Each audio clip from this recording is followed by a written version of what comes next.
evening, everyone. Welcome to Science and Sorcery. You normally might be expecting Dakmar to be in charge tonight, our overlord, but Dakmar is not with us this evening. She's still alive. She's like elsewhere doing something. So instead, you have me in charge as dungeon master. You have me in charge as producer. You have me in charge as shit poster all throughout the evening. I hope you have a great time. Thank you for joining us. Please do pop anything into the comments as we go along. I'm expecting some shit posting from Chris Hogan this evening, more than anything else, I imagine. Tonight we have a wonderful one-shot that I'm going to run. I really hope you enjoy it. Please, as always, with the comments, let us know if there's anything that you want us to do throughout, if there's anything interesting that you think that we should try, and give the players some advantage if we want to do that. So we are, of course, raising money, as always. This month, we're raising money for the Glasgow Children's Hospital charity, which is a charity close to my heart. Really helped out my sister and between the ages of 9 and 16. She spent a lot of time in there. Incredible people, incredible work that they do. And the charity provides a lot of external stuff that the NHS in the UK might not normally be able to provide. Cinema trips, lots of entertainment, things like that, educational stuff that comes in. It's really, really good. So we'll pop that into the chat shortly, just as a little just giving.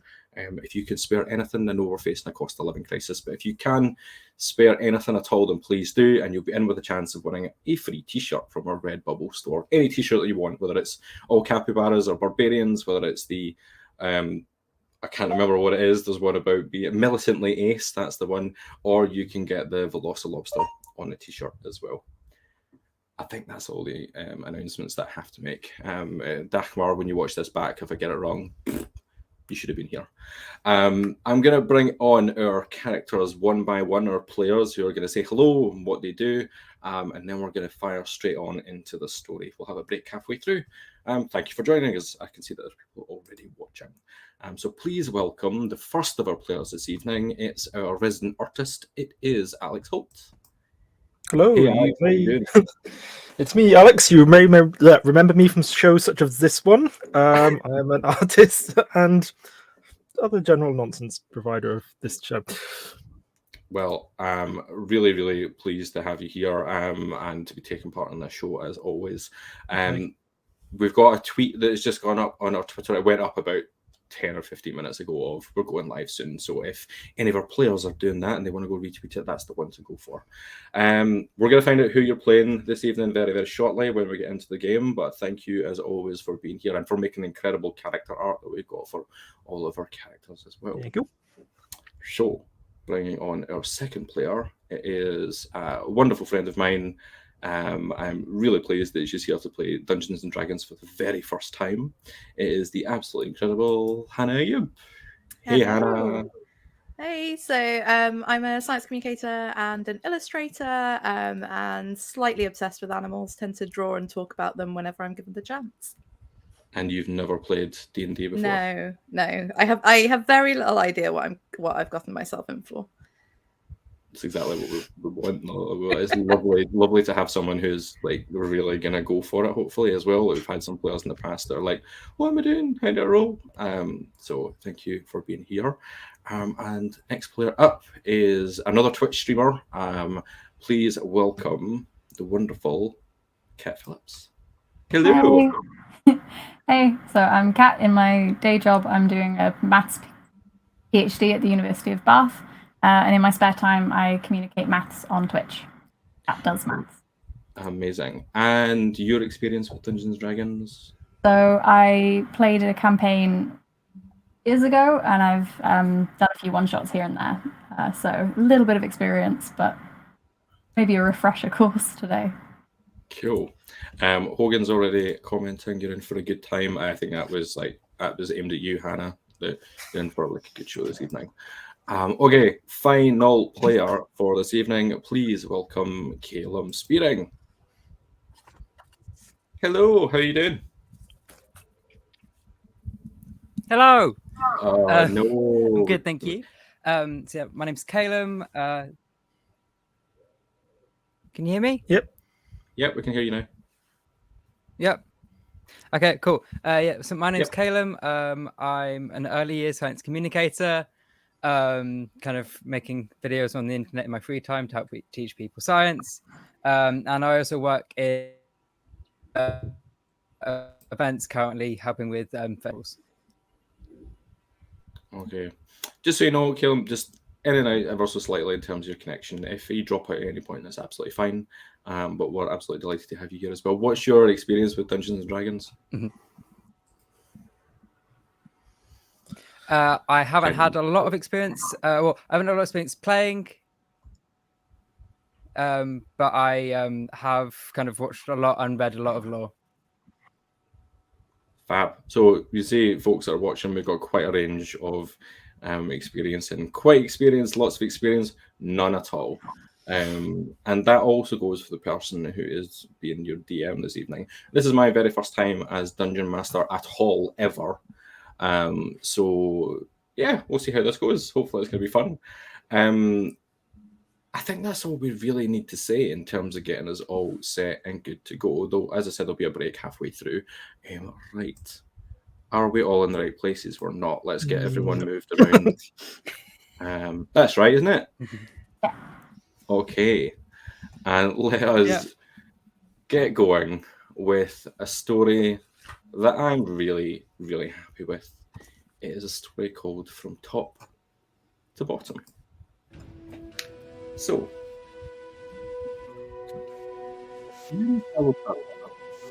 find yourself rising from what feels like a very deep sleep. You feel groggy, as though you took quite a strong blow to the side of the head. The air that you can feel around you is quite thick with moisture, and there's a strong smell of decay, but not decay that you're familiar with. As you all slowly come to your senses, you realise that you're moving on what appears to be some sort of bright yellow cart. And as the wheels of this cart turn, you hear unmistakable squelches as the wheels dig into a soft pink and white mottled ground that appears to quiver with every new rotation. Hannah, could you please describe your character? So my character is a bipedal honey badger called Rat El Raw. She used to be a pirate quite a long time ago, before she got injured whilst attacking a pride of lions. She absolutely adores her mum, like all honey badgers. She's got a really, really close bond with her mum, and hates enclosed spaces. Okay. So you reach into your pockets to look for any signs of what's going on. You don't really know where you are or why you're here. And you find a small piece of parchment in your pockets, which appears to be a signed agreement for a contract of work. Now, it is written in Goblin. Can you read Goblin? It will tell you on your character sheet and your traits if you can read Goblin. And as you try to decipher that, I'll give you a chance to look at it. Suddenly the space is filled with extremely bright light that appears to burst from the horizon, followed by an ethereal bellow that rises in every direction. From the ground, from the sky above, you're able to momentarily see that you're in a huge domed cavern. The walls are lined with grey, brown and white boulders, and blood-red walls covered in ridges. And suddenly, as quickly as it arrived, both the light and the sound are gone. In that time, did we find out if you can read Goblin? No. Okay. As in, no, I can't read Goblin. Not. Did I find out? Grand. Okay. So you're unable to decipher what it says on the parchment, but maybe another member of your team were able to find out. From the front of the cart, you hear a shout. Good morning and welcome to today's trip. At all times, keep your arms and legs and tails inside the cart. Seatbelts should be worn at all times in case of an emergency. Alex, could you please describe your character and at the same time make me a perception roll? Ominous. Okay. So my character is Ruckus. She is a very large, pale-skinned centaur who looks like she has never skipped leg day or any other kind of day in her life. And she has just got perception 19. Okay, amazing. We then go back to the voice at the front. My name is Madame Crackle, and I will be your guide and pilot and H&S Health and Safety Advisor for today's trip. In the event of sudden depressurization, masks will drop from above you. Kat, could you please describe your character and make me a perception check, please? Yep. So I'm playing Malor. They are a red dragonborn. Who maybe isn't quite as Ruckus, but is doing quite good. They get their curls in at the gym. And perception. Where is this? So on your skills list, if you're looking at D&D Beyond, you'll have acrobatic at the top, but you have to down. 8. 8. Okay, thank you very much. And we head back once more to the voice at the front. Please ensure that all of your equipment is stored safely in the lockers below your feet. Caleb, would you please describe your character and make me a perception check? Certainly. So I'll just click that.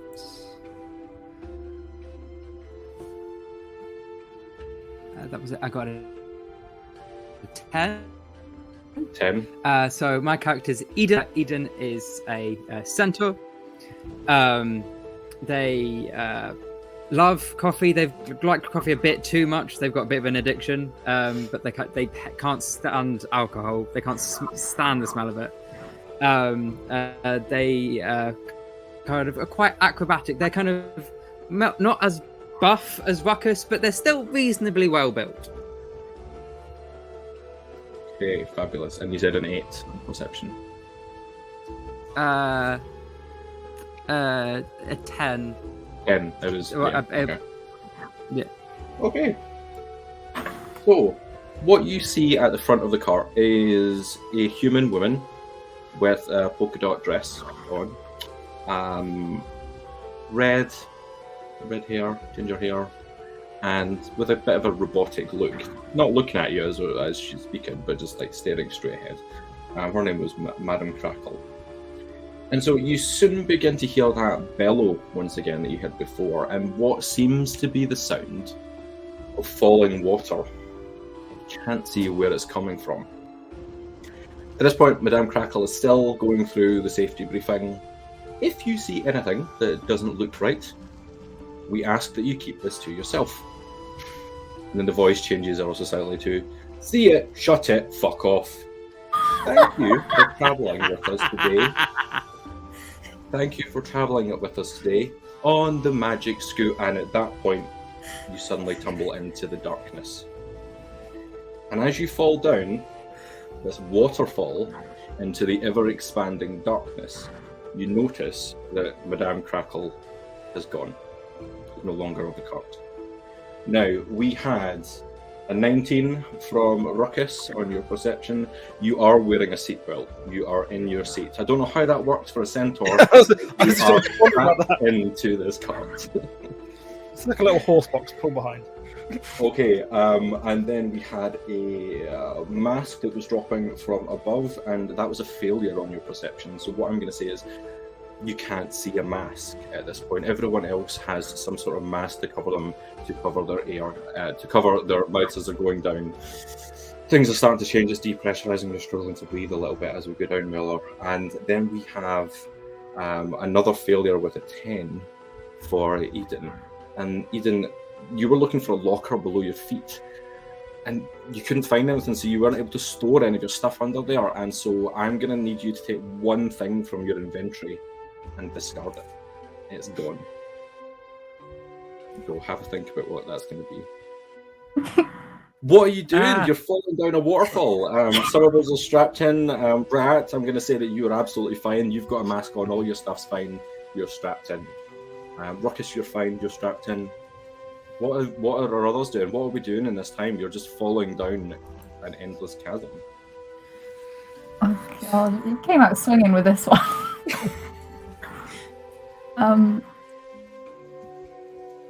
God, I think Mello will probably just grab onto who's closest to me. So I'm probably gonna say that Ruckus is one of the bigger members of your party, so probably takes up most of the space in the cart. So you're gonna try and grab on. Yeah. Okay, I'm gonna need you to make a dexterity save for me. Can I sort of assist and just sort of grab back when I see Mello doing this? Grand, okay. So I'm gonna say that with advantage on this one. Oh, thank God. Okay, I'm not liking the online dice. That was a 5 with advantage. That was a 4. Okay, so you do not manage to hold on, and you're just kind of like careering around in the side of this cart at the moment. You're being thrown from side to side. It's not going great for you. It's not a really good start. Sorry, I don't want to up my abs too much today.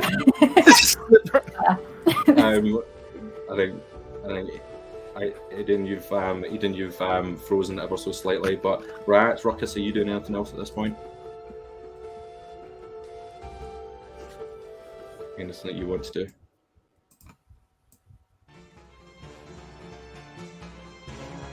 What are the options? Anything you want. Like whatever you think you want to do. Eden, anything you were thinking you were going to do? I'm going to give you the chance to think about it. I'm going to try, because I'm only allowed one thing from my inventory, aren't I? One thing you were going to discard is what I was asking. Well, one thing I'm going to discard. What are you throwing away?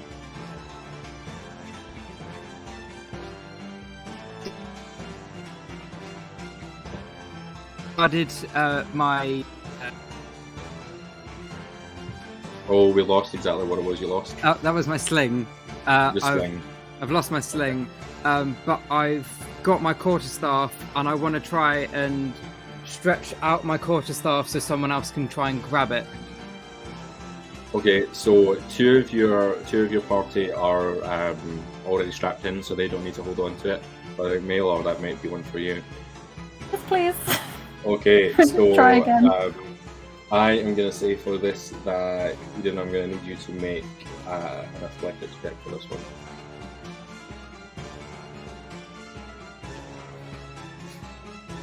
Also, wait, RTM's computer catching up. Anyone else doing anything? Anyone else? There we go. Sorry. Enjoying the chaos. What do I need to roll? Athletics, please. Athletics. While this is happening, I'm just going to do some muscle warm-ups. I've got... I've rolled 22. 22. Okay, so you managed to get that within the grasp of Miller, and you've managed to grip on and brace yourselves. You're falling down. You're falling at quite a high speed. You don't know where you're going to land. You might hit anything. Is there anybody who's got anything that might want to slow down this cart as it moves towards the ground? You can't use any spells if you have them. I think I've got a spell that can help. So, are we on a slope or are we in free fall? You're in free fall. Okay. I am a barbarian. I have nothing. I've got a spell called Featherfall. Choose up to 5 falling creatures within range and slows down to 50 feet per round until the spell ends. Okay, I'm going to say if you want to, I will let you, even though it's meant to be on creatures. This is a little bit of a sentient creature of itself, what you're in. If you want to try and do that.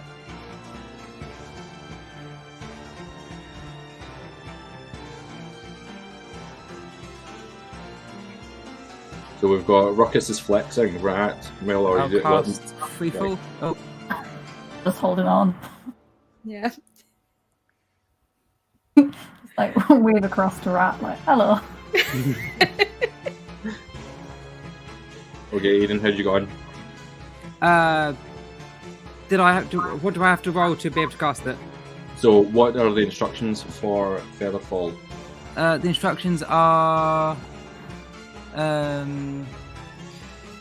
choose up to 5 players with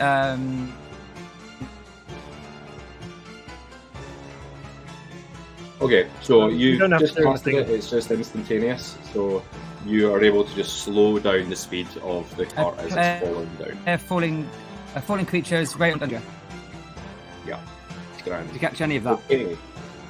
So as you're falling through the air, the cart begins to change. The sides extend and they start to curl over the top of the structure. The walls begin to morph from painted wood into a strong metal, and there are small round windows in the walls allowing you to see outside. It's still really dark out there, but you now find yourself in a little yellow submarine. And ever so slightly you can see that the walls around you start to come in, and they stop you for a second, and then the top of it pushes and you get shoved down, and then the top of it where you are pushes and you get shoved down, and suddenly with a bang you crash into liquid. And I need everyone to make my dexterity save, please. Okay, so just for the record, Yep. does this make a difference that my magic item is a ring of water walking? Not right now. Yes, and you'll okay, see but why. Yeah. Yes. So a dexterity save, please. Okay. 15 for me.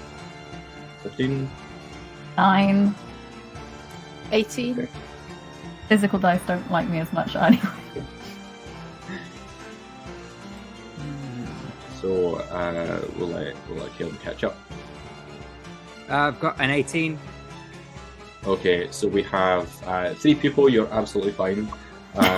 Malar, unfortunately, you're going to take 3 points of bludgeoning damage at that point, just as you crash into the side. You were holding on to this quarterstaff, and it was just a little bit slippery, and you crashed into the side of the car, into the side of the submarine. Yep. But with that, you find yourselves in a very brightly lit dome in a yellow-looking liquid that's bubbling. There doesn't seem to be anything else in the liquid, but you see ahead of you that there is a little island floating in the middle of the liquid. Do you want to head towards it? Yes. Yeah. I'm voting yes. I'm intrigued by this island. Okay. That's majority rules. Where, as you say yes, you want to go. Like, you don't have to guide it. The submarine just starts to chug along in the water, and you come to rest at a dock outside what appears to be some sort of sideshow or fair. And a large banner reads the Ruge Sideshow. And like the air's filled with the smells of sulfur, candy floss, and rotten flesh. Now, alongside the carnival are the usual things you'd expect. There's a test your strength game, there's a hit the can, there's a merry-go-round where all the horses are actually centaurs, which is very awkward, and what looks to be a game called Dunk Bongo. And at this stand there's a grung who's like flexing from inside a cage that is suspended over the yellow liquid. Anything you'd like to do?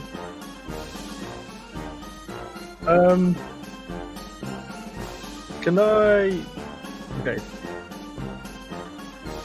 Can I make a medicine check on what this yellow liquid is? Yeah, of course. 7. No problem. Just looks like horrible looking water to you. You don't really know what you're looking at. Anything else anybody wants to do to look at the water?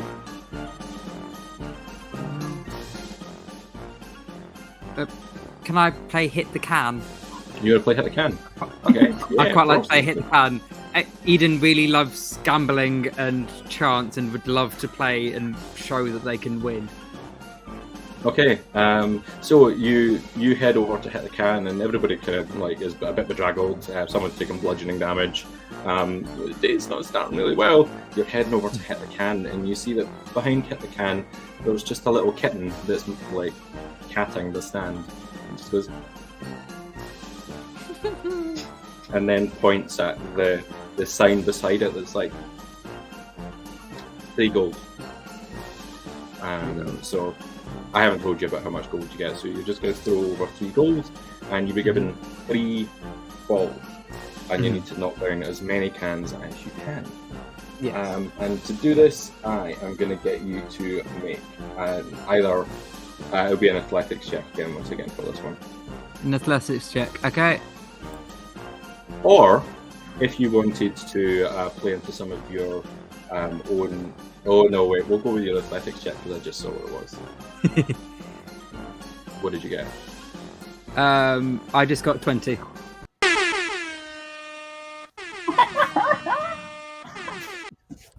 So, we ended up with our first natural 20 of the game. So you pick up one of the balls very, very, very confidently, and it's as though your arm starts to like do that cartoon winding up really, really, really, really, really fast, and you throw the ball and you knock all of them down. Now these games are rigged usually, so you shouldn't be able to do that. But you've managed to do it on your first go. Congratulations! And the cat just like looks like shocked and disgusted. It's got a little like saucer of milk beside it, which it just pushes off the side of the table. It's not happy at all. And it points to like a selection of big fluffy toys, and is like, you get to pick a fluffy toy. We have got up there. We've got Hellhound. We've got like an action figure of an elf. There's a little gruff halfling like playing an ocarina. You can make your choices of which one you'd like to take. Can I have the Hellhound, please? The Hellhound, of course. You'll have to get it yourself. The cat doesn't have thumbs, so it can't really kick up and down. Okay. Anybody else? Anything you'd like to do? Seeing Aiden do this, I also want to have a go at that. I'm gonna have a go as well. Okay. Right. So again, once again, an athletics check for me, please. Okay. 25. 25. What was the natural? 18. Roll? 18. Okay. So you've got like 3 of these balls again, and yours isn't quite as impressive with the white up, but you take aim, and you manage to knock about 3/4 of them down. So you've still got two left to go. So out of 10, you've got just a 2 left. So another roll for me, please. Unnatural 20. Another natural 20. Is this just with? Wait, are we going to have some Unnatural 20. Unnatural 20. Okay. Yeah. I thought that I was going to have to say you knocked like 3 sets down at once. Yeah. But you managed to get them all down, and you have another chance to choose another prize. You're left with the halfling or the elf. Which of them looks more buff? From Sam's point of view, probably the halfling. Okay, let's go with the halfling. And it says on its foot, it just says "Reg" and like written down like black lettering. So that's yours. You have got that. Anybody else? There's other games. You don't just have to play like Hit the Can. We also had the strength test. We had the grung flexing in a cage. I think for seeing strength. that, You go on. seeing that Mella is just going to be like checking themselves out and then walk over to the strength test. Okay, and it looks like Rat. Are you going to go for that as well? Yeah, same. Yeah. Okay. Right. I'm going to say, Hannah, if you want to go first, we've got like a little goblin who's sat there, just like, ugh, and like doesn't know what you want. Ugh. Just go on and do the strength test. It's one of these like throw a hammer at a thing, right? You need to tell the goblin what you want to do, though. But we can't speak to the goblin, or I can't speak to the goblin. Well, the goblin can speak common. Yeah, I Okay. understand you. Okay, so like to play the strength test. Yeah. Points at the big mallet that's been there the whole time. You could have just done it. So you pick up the mallet, and I would like you to roll just a straight strength roll for me, please. So along the top of your sheet. 20. No way! No way! What is going on? We're just the most ripped party. So, you go up with all your strength as like honey badger, chaotic character, barbarian, so it makes sense. And you're just going to swing with all your might, come crashing down onto the little platform, and it's going to go up above gnome. It's going to go up towards halfling. It's then going to shoot right up past ogre, and then like hit god tier. And there's just going to be a big bell goes flashing off. Fireworks come flying out at the top, and you have won the strength test. Now, the strength test, there is no prize. It is just pride for taking part in the strength test. But everybody around just starts to cheer really loudly. You got lots of rounds of applause, and people are like, might buy that badger a drink if we meet them in the tavern later. Okay. Taylor, do you think you can match that? And I try to initiate one of those like power arm shakes with Rat for that feat. Yeah. So, like, the two of you together, right, what would be the roll on that? What exactly would be the roll on that? I think let's just make that a straight dexterity roll. So, like, you both need to roll on this one, Hannah and Alex. And we're going to go for, like, a power high five. What am I rolling? Nat 20. No. Is this just going to happen all night? Like, everybody's just going to roll nat 20s or, like, dirty 20s. What am I rolling? Dexterity, please. So just next to your strength check. 18. And is that with your modifier added on? Yeah. So yeah, you like Ruckus, like you like come cantering up as a centaur, and there's just like this like meeting in midair, like an 80s movie. This honey band is throwing themselves up in a pirouette, and like the centaur like, cantering over, and you meet, and behind you the lights look as though they just meet together, and everyone's in awe as you like do the best power clap you've ever seen, and a shockwave comes off and causes waves in the liquid. It's like the best thing you've ever seen. And with that, Maylor, are you going to try this? See if you can match that scene that you've just seen? I am terrified. Melor is like, I need to prove myself right now, so yes. Okay. Okay. For me.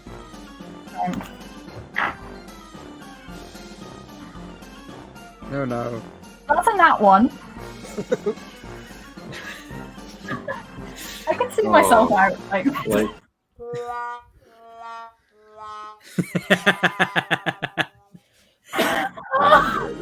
isn't it? It's either going to be really high or really low. So you pick up this the big mallet, and like to be fair, you took a bit of a knock to the head when you got hit as the cart hit the liquid, and so you're a bit discombobulated, it's a little bit dizzy, and as you go to swing, the back end of the mallet just like falls off, so it's just a stick, and it flies over. It hits the padlet, which hits Gnome, and then bounces back and hits yourself in the face. Not going well for Miller this morning. It's not a great start. Everybody just kind of looks at you in disgust, like, what was that? I just like hang my head and go stand behind That's Ruckus. what you did. Can Eden just walk up behind Mala, just kind of hand on the shoulder, just like, it's alright, all of us have bad days. Yeah, I'm going to do like one of those like therapeutic massage. You got to just limber up. Holds out the hellhound. Would you like to pat the hellhound to make you feel better? Just small pats on the head. Thank So you. fluffy, you want to die. After you played Hit the Can, you played the strength test, you then hear like a booming voice from the side of you going, step right up, have your go at dunking Bongo, the world's most fantastical grung, into the acid depths below. So the grung, or the humanoid frog who was like flexing inside the cage, you can dunk him into the acid. That is what you're looking at. The yellow liquid below is hydrochloric acid. Very strong, not great, probably don't want to touch it. But there's a chance if you want to dunk Bongo. Would anyone like to dunk Bongo? Do you want to be dunked in the acid? Bongo is just in the cage looking at everybody going, ugh! Who's got the chance to come and dunk me in the acid? I don't believe that anyone can do it. That voice is not going to last. I would take a little drink whilst anyone decides if they want to go over and dunk Bongo. Like, he wants it now. See, I'm very conflicted. Because on the one hand, ethically, I think it's wrong. On the other hand, I really want to see if I can dunk him. Yeah, that's where I was at. So. Yeah. Okay. We're all in for a little bit of top jump, okay? We're gonna dunk a frog. All right, you're gonna head over and there's just there's a half orc who's just sat looking after the stand, and she looks at you all and goes, "That was some mighty fine strength testing over there. Dunk Bongo." And again, you're all handed one ball each. You're all going to get a chance to dunk Bongo if you would like to. And for this, it's going to be a an athletics check from all of you. If you're all doing it, all four of you want to give it a go. If Malon's doing it, I'm going to sort of just try and loosen her up. Yeah, I think the hype is I can do this one. I got this one. It's going to be great. Yeah. I feel like you're going to get advantage. It'll be amazing. Everybody's just going to make you feel good about yourself. It's going to do something today. Does that give her advantage? You can do it. Yeah, okay. Yeah. I'll look around and then step up. Okay, let's do this. Okay. Athletics check, please. Athletics. 18 plus 6. Math. Brain. 24. Okay. Yeah, that one. Would you like to describe how you throw the ball? Yeah, so it's kind of awkwardly look around and then psych myself up, go lean back. I don't believe you can do it. Just the proper extend, and then as far as I can, to the point where I skid a few steps forwards. And so the ball travels through the air in what looks like slow motion, and then you hit a bullseye right in the target. The cage falls below Bongo, and it's kind of cartoon moment where he's suspended in midair. He goes, "Fuck," and then falls into the acid. And what you would normally expect at that point is for there to be a lot of screaming and pain. He's just fallen into hydrochloric, very concentrated acid.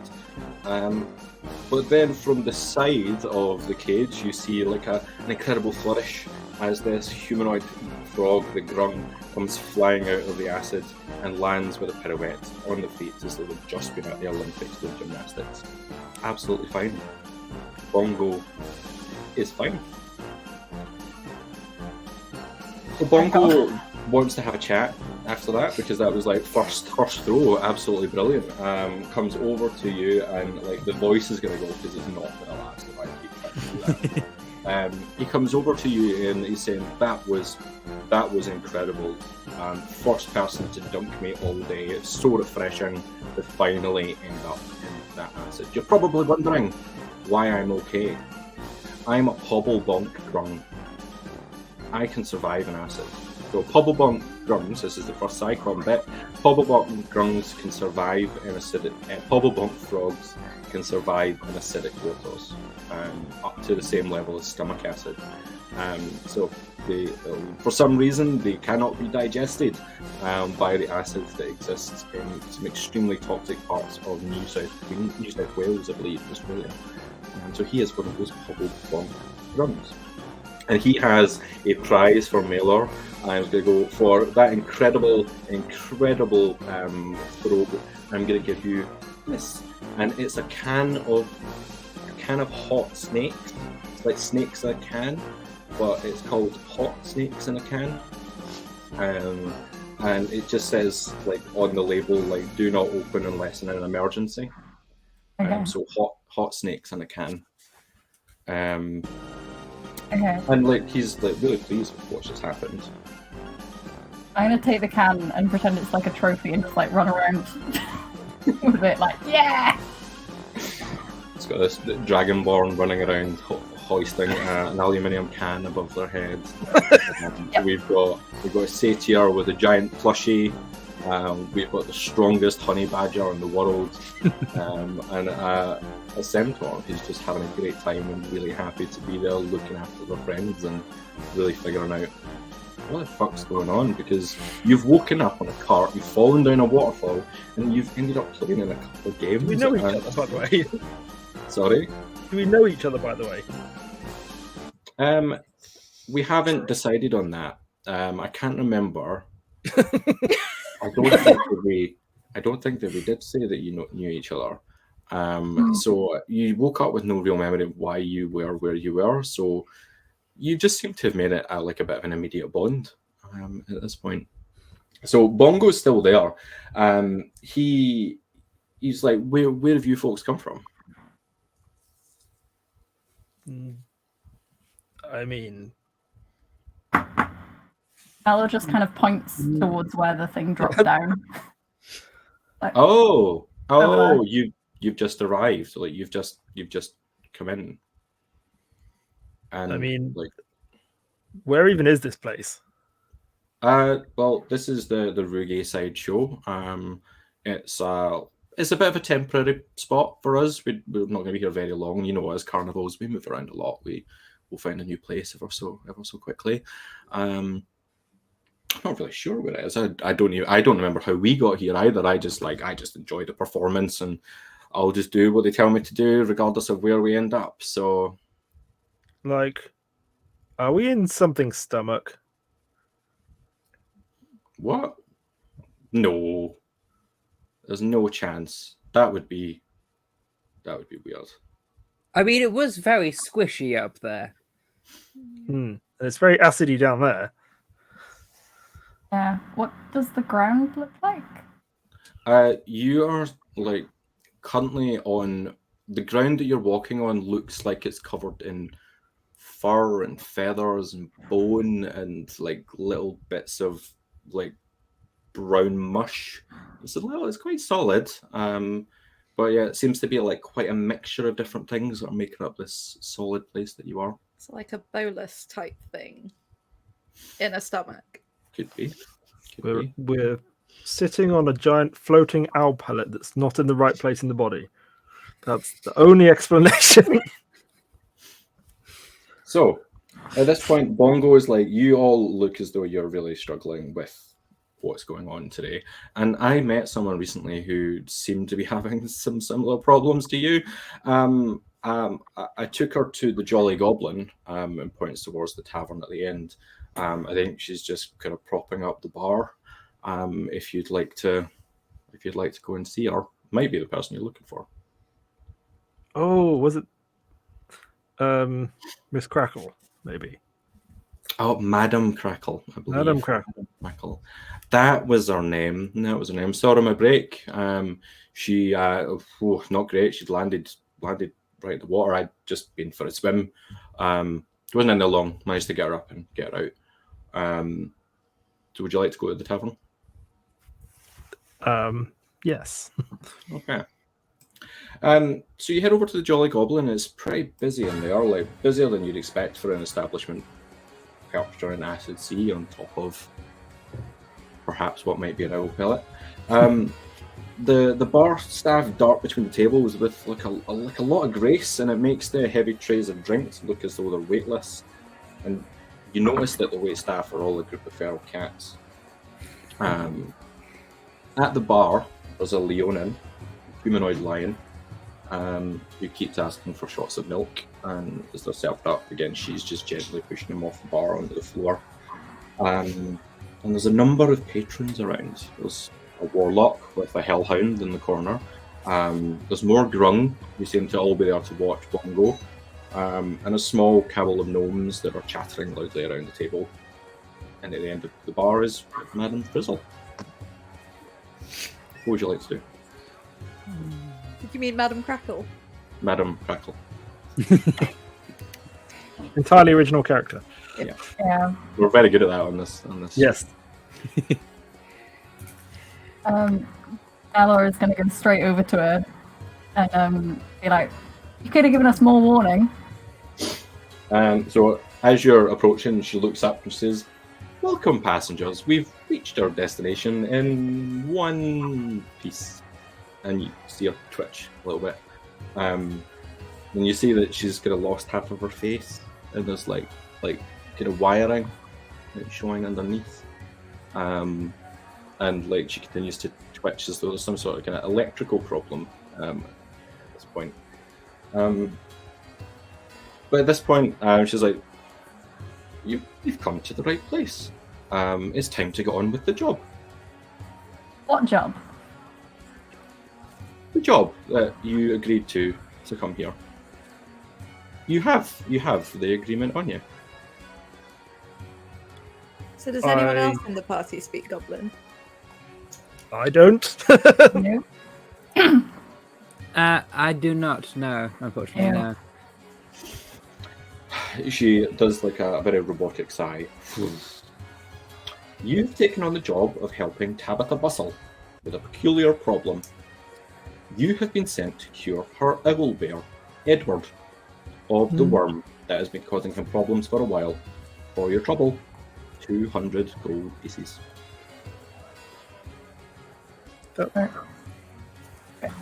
Yeah. So it was an owl pellet. So it is an owl pellet. It's inside of an owl bear, and you are inside of a bear, an owl bear. You were shrunk down by Tabitha Bustle, a witch, and as part of the spell, you were knocked unconscious, and it didn't go quite right. You've lost a little bit of your memory, and the subcontractor that was brought in was Madame Crackle in the magic school cart, and that's why you've ended up where you are. This is amazing. That's great. Right. So do owlbears have crops? Owl bears don't make sense. What is an owl bear? So it's a combination of a bear and an owl. Yeah, How but do- which bits? So it's mostly bear with an owl's face. How do Okay. owlbears wear trousers? Do However they owls? want. The regular, like Winnie the Pooh doesn't wear trousers. But so it has the digestive system of a bear. It's why it's really weird, right? Because they have this beak like an owl, and so you'd think that they eat things like owls do, which is they eat the thing whole, and then they digest it in some way in the crop, and then get rid of that pellet. That's why I find owl bears quite frustrating, and that's why I wanted to do this, because the show like it's completely illogical, and the owl bears would starve because they wouldn't be able to eat things. So you're inside an owl bear. You're here to get rid of the worm. Do you have any questions? Do we know anything about the worm? At this point, we just point to the parchment, or Madame Crackle points to the parchment, goes, "Kill the worm." That's all we know. The worm has been causing problems for Edward for quite a long time, making it hard to eat. Edward's starting to struggle and thin out, and Tabitha's not enjoying it at all. Yeah. The goblin who was running the strength game also spoke the same language as us, right? Yeah, spoke common, but could also speak goblin. So could we get them to translate the parchment? Oh, Madame Crackle's already said it. Just says "kill the worm." Oh, right, okay. There's no more Okay. detail. Like, I don't speak this like goblin language, but like, is it like worm like like a little tiny worm, or like worm like with a Y, and it's actually just secretly a dragon? We haven't Like we a haven't tiny figured out. Like, as foul far dragon. as you're, it's going to be a tapeworm. Like Okay. all we were told was we need to travel to the sewers and deal with the worm. Then Very polite way of putting it. we should do that then, I guess, because Okay. And we all agreed to this. Before. 200 gold pieces each. It's been a rough time for you all. Okay. Why is everyone else here? As in the rest of the tavern. Yeah, like I can get my head, Mello can get their head around, like, okay, we do veterinary science on an owlbear from the inside. Why is there a carnival? They're traveling show. Like they need to end up somewhere. I need to pitch up somewhere. has this witch just been like trying like increasingly expensive, like started really cheap option, just like, oh, there's Dave, let's send Dave in, and then just like spend a little bit more each time to get better quality adventurers? Yeah, like initially sent down like a knight like in full suit of armor and a halberd. They never came back. They never left. They never got out. There's been like quite a few different. A werewolf came down at one point. There's this carnival here. They, like Tabitha thought perhaps they could entertain the worm. They would fuck off. Doesn't seem to work. They've been stuck here in the stomach for around a day. They're not been here that long. So does the worm communicate in any way? No, it's a worm. Well, everyone's having. I was having this conversation with Madam Crackle. Can Eden kind of just like sick of the smell of alcohol because he hates alcohol? Just kind of look at the warlock and walk over to the warlock and the hellhound, just with his hellhound plush, and just go, "Look, it's you, look, you." Hi. And the hellhound that's in the corner just like kind of looks at the plush and starts to growl. And the warlock that's got it is like, mate, you better back off. That it's got a muzzle on for a reason. Like it doesn't know the difference between real and not real. Oh, sorry. Can I buy you a drink to say sorry? Yeah, go for it. I'm looking for a round of shots. 6, please. I'm in.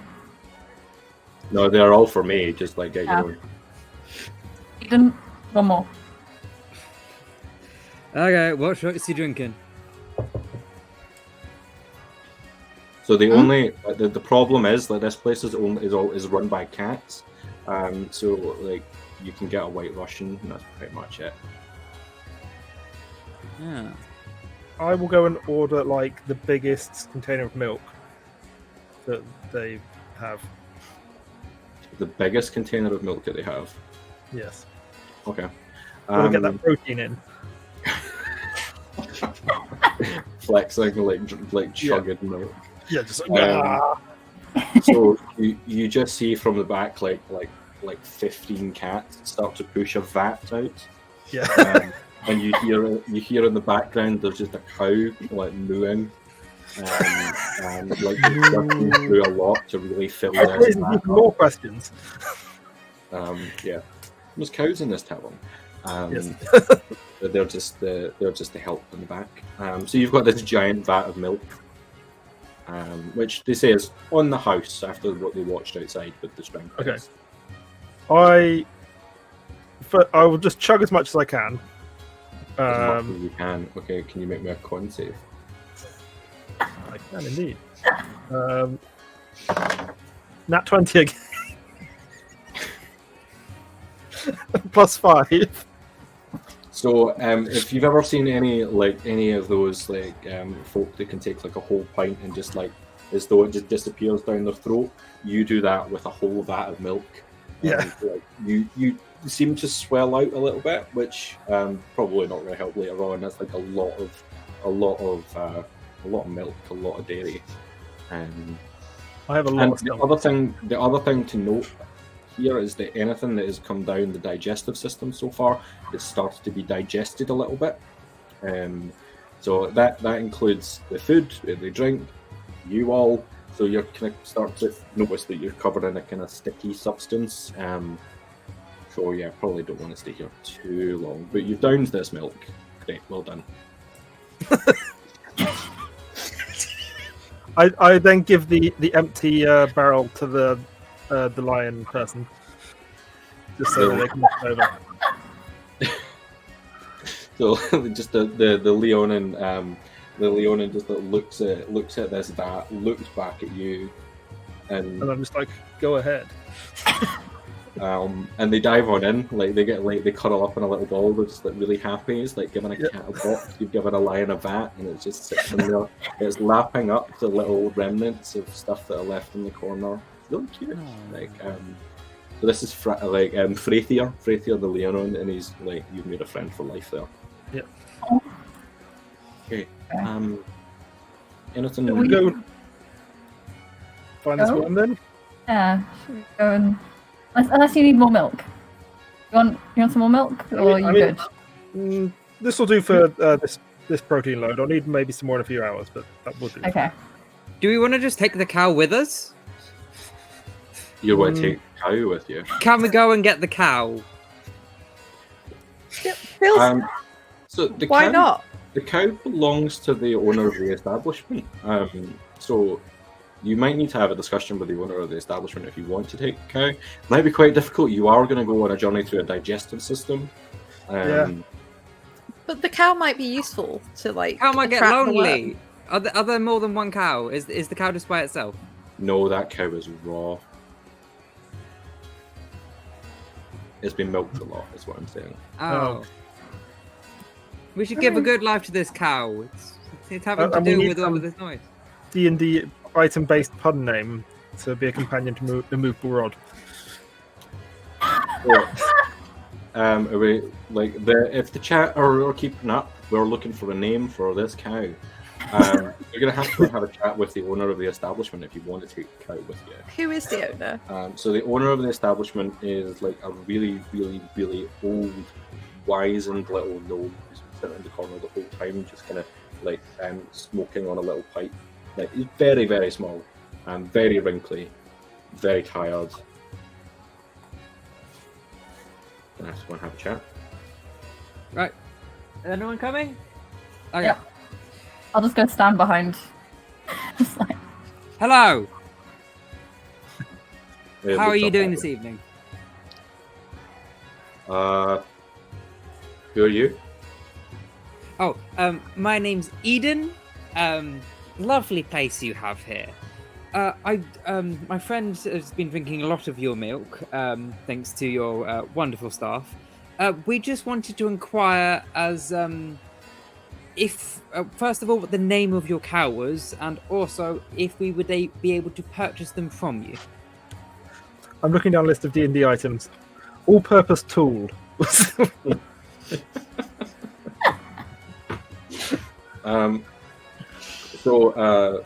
We've had a name in the chat. So you want to take Alan with you? Yes, if that wouldn't be too much trouble. Why? Well, because they seem like a lovely cow, and You haven't met them. look, You haven't met Alan. Alan's in the back. Wouldn't you? Have you been in the back? You're not allowed in the back. well, no, but kind of the swinging of the door. I saw Alan through the crack in the door, and Alan just looked like a lovely cow. I like it's just like they just like had a moment. They're just the lines connected. Locked eyes as Alan's being milked, and And Baker Street's just playing in the background. why? What are you going to do with Alan? I mean, I turn around to Mallow and just like, I need ideas. What are we Okay. going to do with Alan? okay. So I like step forward and kind of lean overwards because we're a little bit tall. I'm like, see that centaur? That centaur. They really like milk. Like they really. You don't want to see them if they do not have a source of milk. Are you going to do something weird with Alan? It's like cow that did milk. What is weird about that? No, it's just we Like he really likes milk. just no comment. But they need their milk. You have a cow. We would like the cow. I'm sure an arrangement can be made. So, here's the thing. We're packing up soon. And I think it's probably unlikely that Alan's going to make it. So, I think that's fine, but I need you to promise me that Alan's going to be okay. I will. I promise. I like looking down straight in the eyes. I promise you. I will do my best. Ignore all things that have happened up till now. I will do my best. We are all incredibly strong, you may have heard. The gnome just kind of like has another think of it, like takes another couple of puffs on his pipe. Yeah. Okay, you got a deal. Give Alan a good life, and there's just like six like Norwegian forest cats like leading Alan out like as a regal. You see that this cow has a red cape on. So this is Alan the super cow. It's a Highland cow, so it's got like long shaggy orange fur, hair, and yeah, you now own Alan the super cow. Yes. Didn't see that coming. So... That's just amateur, Sam. I can and will be devastated when we die. At this point, oh sorry, does anyone else want to do anything at that point? I was just gonna say we all need to make sure Alan survives, even if we all die. Yes. Yeah. Yes, we will now all die for Alan. You know that people in the chat will not like it if things happen to Alan. Folks, for those of you who are watching, please do remember that you can donate to our Just Giving for the Glasgow Children's Hospital charity. Also help keep Alan alive. At this point, the whole cavern and sideshow starts to shake, and you like are feeling unsteady on your feet. Like glasses of milk are falling off of tables. Like the old gnome just starts to roll like a ball, and he's heading towards the acid. Something's being regurgitated at this point. Like the acid. I run up to him and grab him so he doesn't fall in the acid. You run up and grab the gnome. Yeah. Like you're really fast, so like you don't even need to roll for that.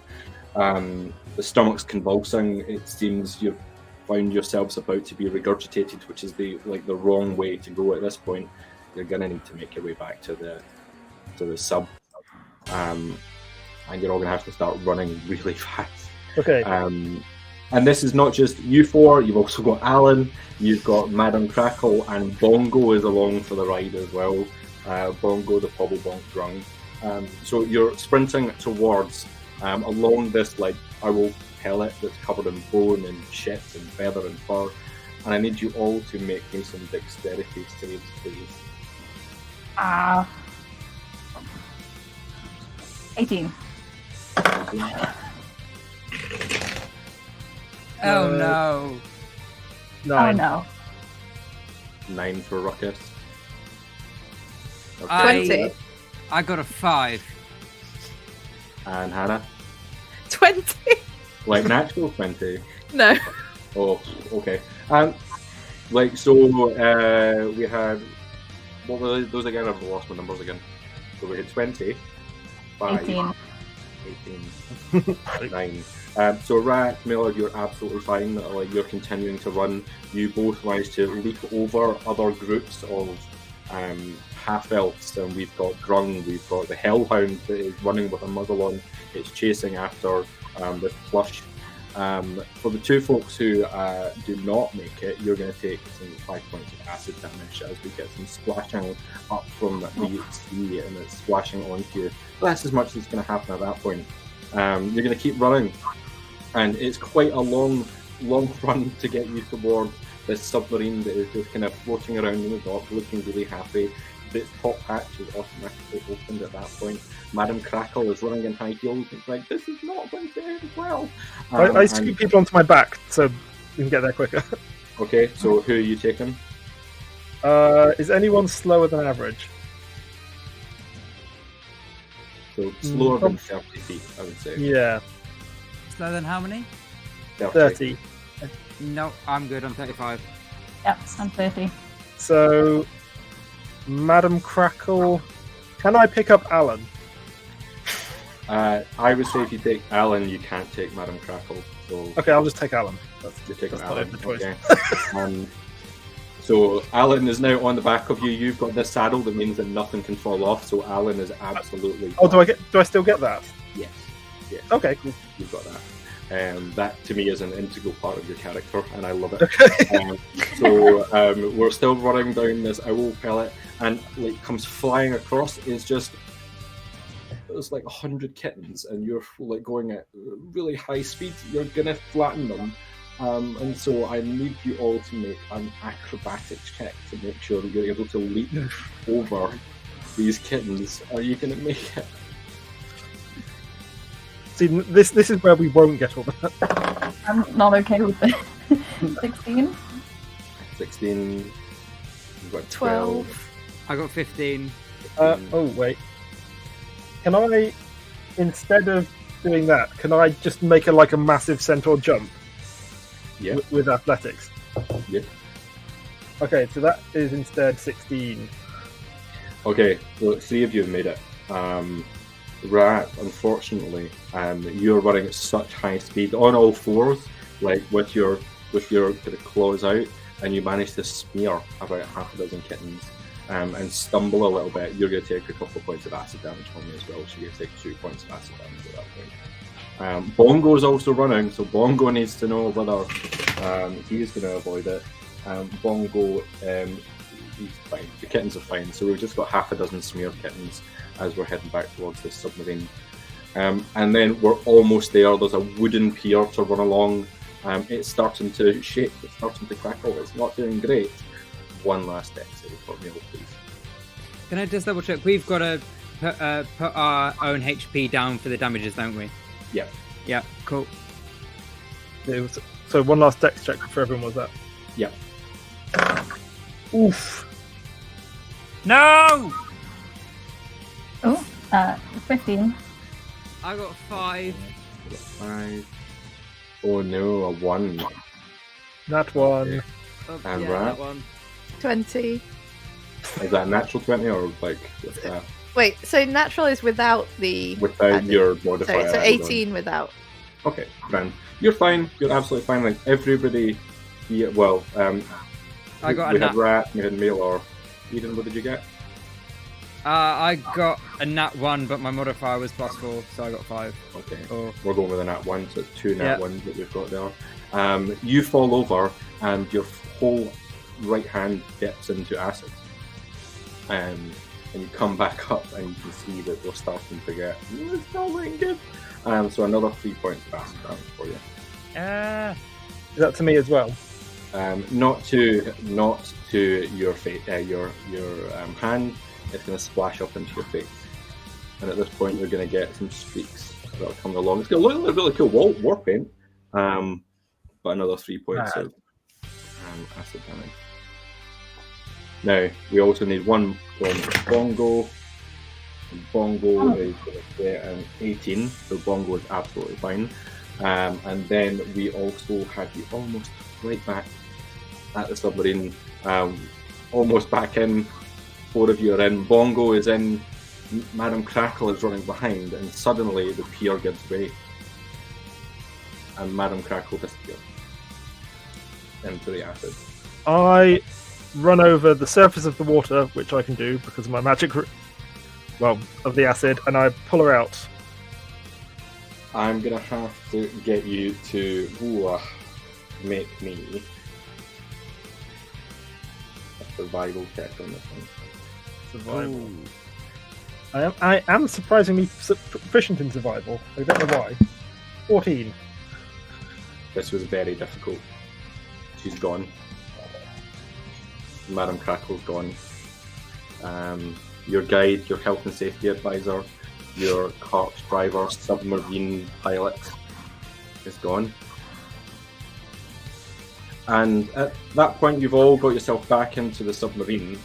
Away from the pier you go, and the stomach starts to churn, and the whole carnival and the pellet is gone. It is regurgitated back up into the top. And you are sucked into the next part of the digestive system.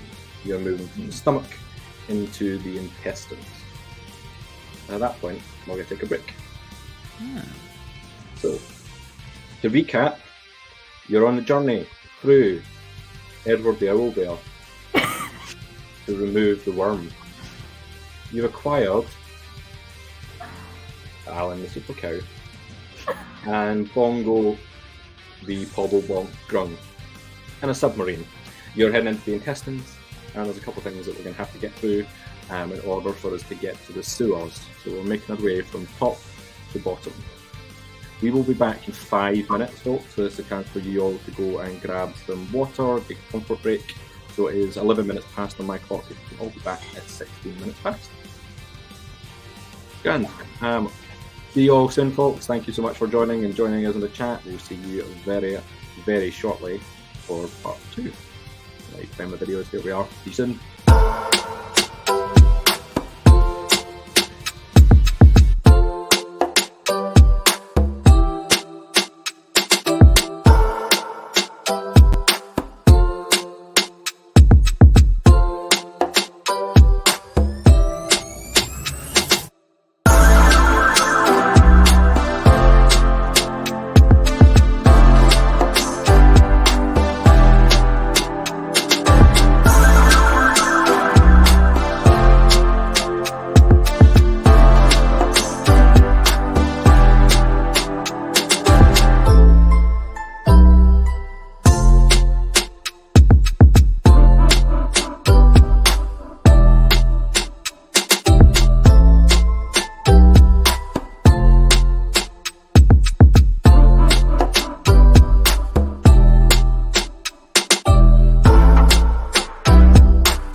Ones in the crowd, not many are allowed. One crit could bring them down. So squishy from the mold, they're weak but very bold. Took hours to propose, but seconds to dispose. Who starts this alone? You sadist.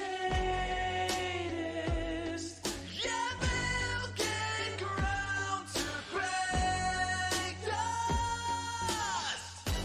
Oh, it's too easy. Killing off the players, level 1 PC. No longevity, falling off too high a tree. No more HP.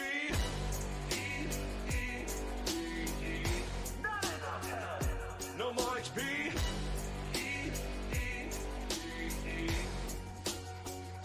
You better flee. Preparing battlegrounds, level 1s in the crowd. Not many are allowed. One crit could bring them down. So squishy from the mold, they're weak but very bold. Took hours to propose, but seconds to dispose. Who starts this alone? You sadist.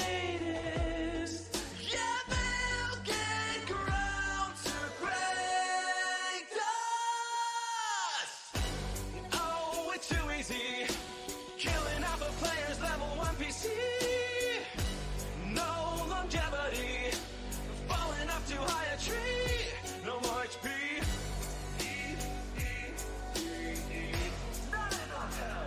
No more HP.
town, subdue it. Have fun, but don't misconstrue it. Consequence abounds, you can't redo it.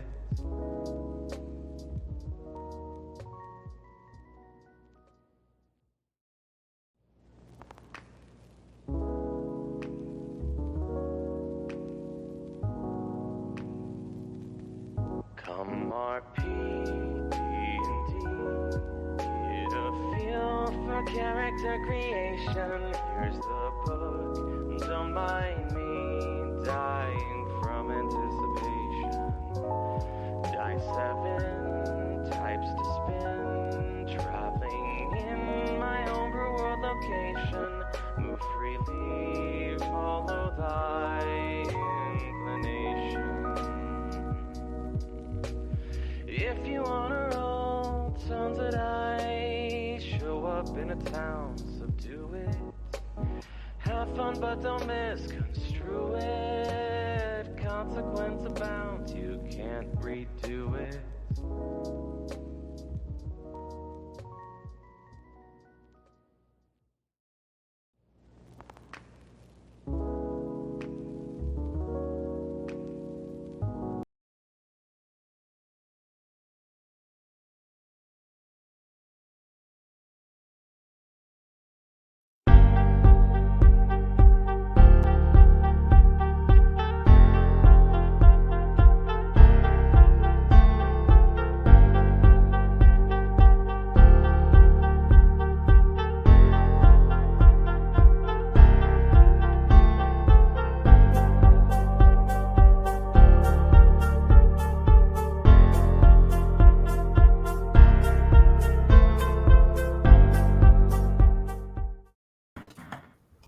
Hello. Welcome back.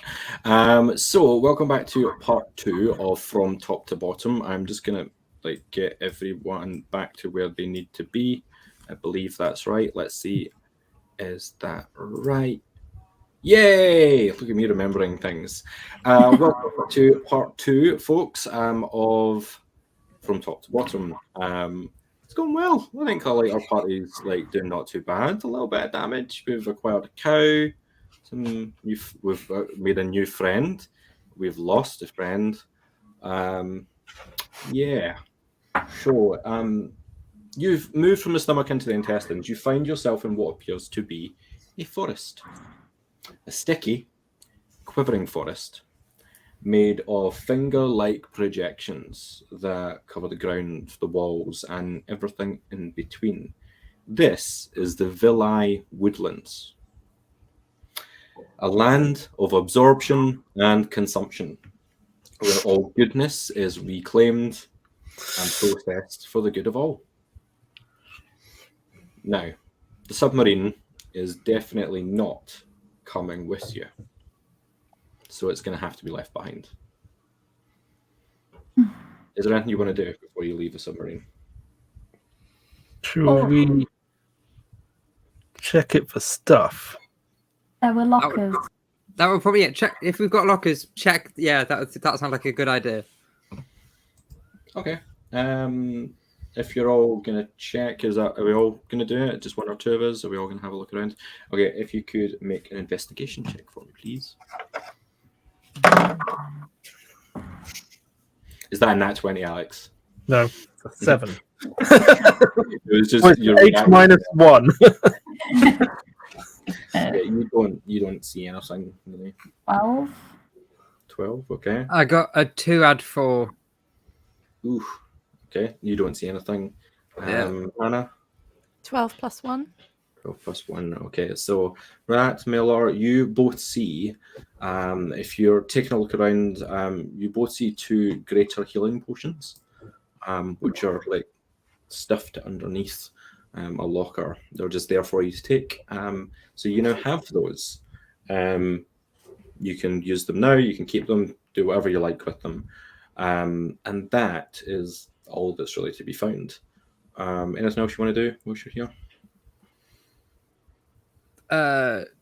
Do we have anything, food that we could feed Alan? That was something you should have thought about, wasn't it? have you got anything in your bags? Would your character likely be carrying any food? I have some rations, which I think is a mix of protein powder and hay. It's very convenient. Yeah. We're gonna get like a proper swole cow. Yeah. Super Alan the swole cow. Yeah. I give him my protein hay. Okay. So he's got like a little bag under his chin. He's just kind of munching on the protein hay. If any of the rest of you have got any rations or anything, maybe hold on to them. Alan might need them. You might want to. Oh, I've got 10 days worth actually, so that's fine. 10 days worth of protein hay. Yeah. I think that'll last you. I mean, you've got that. I've just got like an industrial-sized bag of coffee. Don't give that to Alan. Do you think we could make a latte? That's enough coffee. Just get Alan's tea, and you just do the like latte art with just the tea. That's a horrible image. As long as Eden's the one doing it, I'll sit. To steal a card out of Dagmar's book, donate, and we will never mention that again. Or donate, and we'll just keep mentioning it if that's what you want us to do. Like, Whatever if you want us to floats keep your going, every 15 minutes we'll have a coffee break and make some latte art. Some utterly Utterly beautiful art. delicious. Yeah. There you go, Alex. That is some merch. So we're like utterly delicious. Like Alex the super, Alan the super cow's very own latte. Yeah. Just the Alan the super cow with just a little apron, just kind of doing it. Would it be Also, weird? you could do like 4 at once. Yeah. Would it be weirder? Like Alan doing the latte art themselves, or someone else doing it? It's quite a lot of like, because I don't think that cows can like Do latte. projectile on their own. Like, so there needs to be like a couple of like hands and hoops involved. Like one to hold like a cup. And, Yeah. Sometimes I wish I didn't have an illustrator's imagination. Yeah. Welcome to my world. I live in the same. We're not with stuck in here with him. Yeah, I didn't say that the cow milked itself. That was definitely Caleb who brought that up. Okay, yeah, okay, we'll blame Caleb for this one. I did not expect like Alan the super cow to be playing such a heavy part in this. You can't name it Super Cow and expect us to not be like at least a little bit curious what the power is. Like, It's just we're just gonna get to the end. He's just gonna fire lasers out his eyes. We've got a comment, like just to keep us going. Modern milking machines are often set up so cows can just walk up to them when they want to be milked, with no human intervention required, so they can milk themselves. Or what you can this is a weird conversation. You can get like Only now. there's lactating machines for mums, so like they can like, have them on, so they got milk Also for their known kid as later. I've never heard them described as lactating machines. Yeah. It's like I guess that's what they are, but yeah. That's not a phrase I'd heard before. So, as a party, you've been having this conversation. It's getting really weird. Alan's like giving side eye, like, "Don't come near me." Like it's still on the back of Ruckus, so like some of you are not quite getting close. Let's move on. Let's like. I was just going to go. So Ruckus had milk. Dakmar, for when you inevitably watch this back, I apologize, but I did not instigate this. You have left Submarine behind. You've got Bongo and you've got Alan with you now at this point. You're wandering through this villi forest. Ruckus, make a perception check. 5. You don't notice anything. Okay. You just wander on for a little bit. You're all starting to feel a little odd. Like the air has started to kind of thicken a little bit. It's an anaerobic environment, so it's like a strange place to be for 4 creatures that have to breathe oxygen. Aiden, make a perception check for me. Oh, me. Yes. Perception.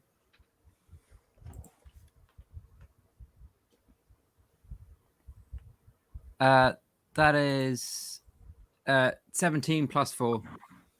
21. Okay, doke. You notice that the villi are all looking at you. It's as though they were all kind of flopped over before you got here, and as soon as they realized there was living things, they all kind of stood up, and they're all kind of watching you really intently. It's like you're walking down the road and they're all leaning in towards you, and the pathways through this woodland are starting to narrow. Is anyone getting a bit claustrophobic? Yes. Not vibing with this, shall we? Rat, We've can got you make me a some- dexterity save, please? Yeah.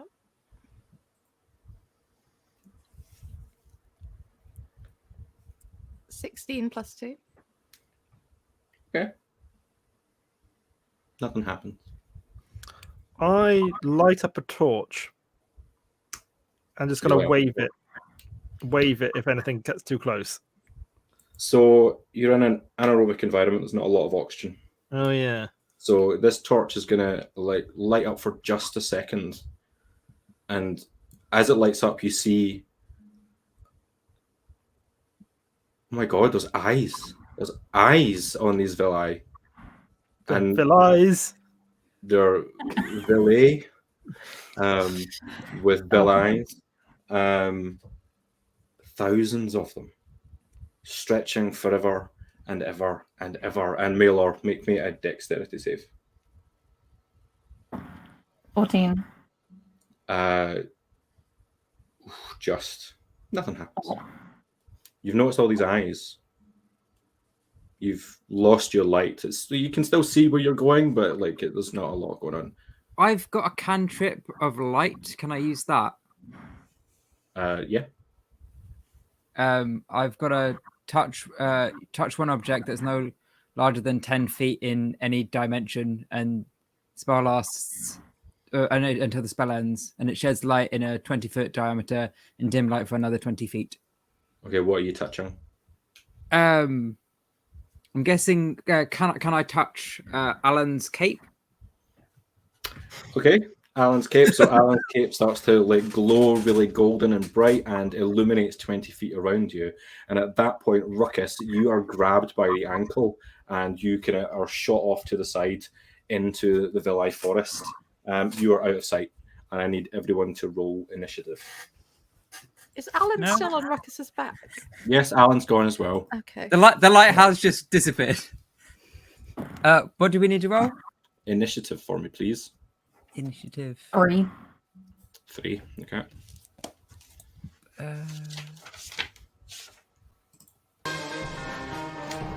Where is initiative? Next to all the class. So it's next to the big long list of spells. Next to... I can't find it, sorry. You've got your second armor, row. which is in a little shield. To the left of that, there is initiative. Oh, there we go. Okay. 14 plus 5. Okay, so that is you get 19. What else did we get? 9 plus 2. 11. And Ruckus, you're not rolling yet. You are just off to the side. Aiden, what's your dexterity? My dexterity is plus 4. 4. Cool. It's set. Oof, that's awful. Okay. Oh no. Okay. Awful for me. That actually worked out quite well for you. So what you are now faced with is Ruckus is gone. There are 4 villi tendrils that are coming for you. They are not too happy about where you are. They are ready to absorb and consume for the greater good of everyone else in this Villi woodland. One of them is going to go first, and they have blind sight, so they can see exactly what's going on. And they are going to hurl some thorns, and they're going to hurl thorns at the person who's already not doing great. But Miller, you're going to get some thorns hurled at you. So that is going to be... Oh, rubbish. I assume 7 does not hit you. No. Okay. So you have got this villi, it's got little poison darts that are going to be thrown out at you to incapacitate and get you closer to absorption, but luckily you're fine. You haven't been hit at that point. And that brings us to your turn. If you would like to get yourself involved in the combat, we have 4 of these villi tendrils to go after, so... It's my turn. Yeah. I would like to... can I kind of jump up and whack one with my quarterstaff? Yeah, you're all very close together in this like little cramped little. So that's fine. That's fine. So you're quite close. But if you can make an attack with your quarterstaff. An attack with my quarterstaff. What do I need to roll? So if you go into your inventory or hit the attack tab, your quarterstaff should be there. Yeah. You then got the hit/DC. Hit the number that's there, and that will roll it for you. I'm in inventory. I've got my quarterstaff. I don't have a thing currently for it. Okay, so if you click on what says quarterstaff, it will bring up a little instruction. What does it say happens? Because it might be that it's just an automatic hit. Sorry, it's gone smaller.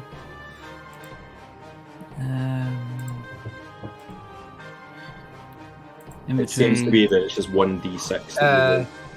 1d6 plus 4 damage. Yep. Yeah. But you also need to roll me an attack roll as well if it's. If it's not, so it is just 1d6 plus 4. 1d6, yep. Okay, so 1d6.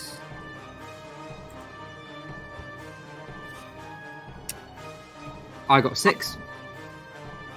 That is 6 points of damage to the first of these. Grand, okey-doke. Anything else you'd like to do?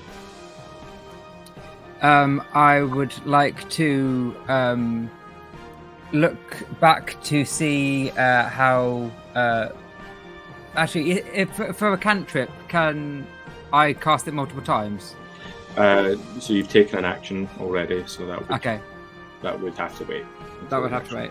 I will. I'm all good then. Okay, not looking for ruckus. Actually, actually, can I? You said you're done. You're all good. Got it.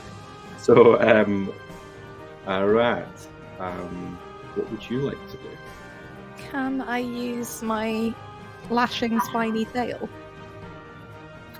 Yes. What would it say in terms of your attack for that one? You grow a lashing spiny tail which deals 1d8 plus 4 piercing damage on a hit and has a reach of 10 feet.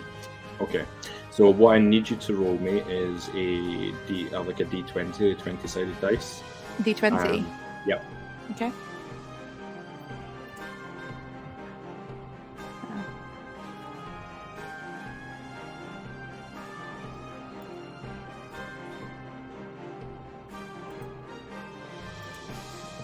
$13. Which is the armor class of the Villi Tendril, so that does hit.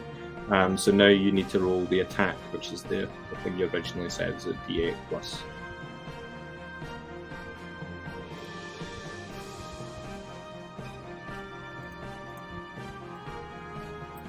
Got a 1 on the d8 and then plus 4. Okay. Are you hitting the one that's already been hit, or would you like to hit another one? Go with the one that's already been hit? Okay, look. That is okay. Dope. Anything else you'd like to do? Would it be a good idea for me to go into a rage? That's my bonus Um, action. Probably like not now. I would wait till you Okay. next. Is that you? Shall I look for Ruckus? You can have a look for Ruckus if you like. So if you could make me a perception check, please. Perception. Yes, please.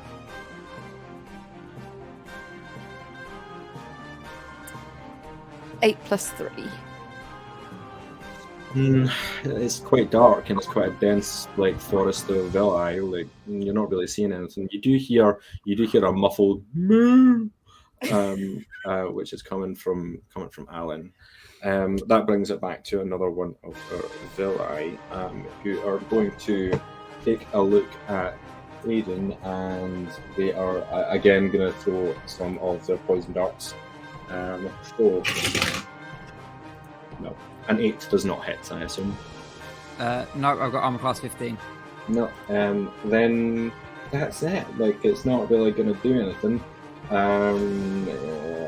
Yeah, that is it for its turn. So that's one of them down. The other one is going to like try and do the exact same.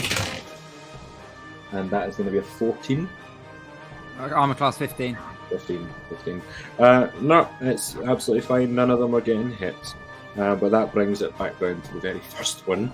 Is it actually going to do any damage this time? Let's see. It will roll. And it's going to go, like, they're really going to try and get Aiden. 19 hits, right? Yep, 19 hits. 19 hits. And that is... Set. Oh, no, wait, no. I'm not going to do something else. So that is going to be...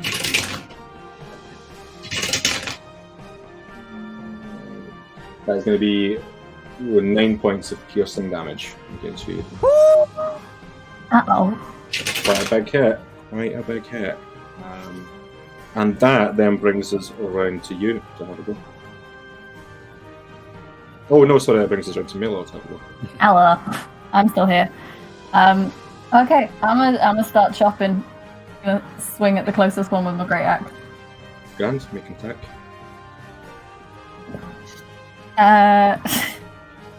2 + 7, so 9. I'm afraid it does not hit.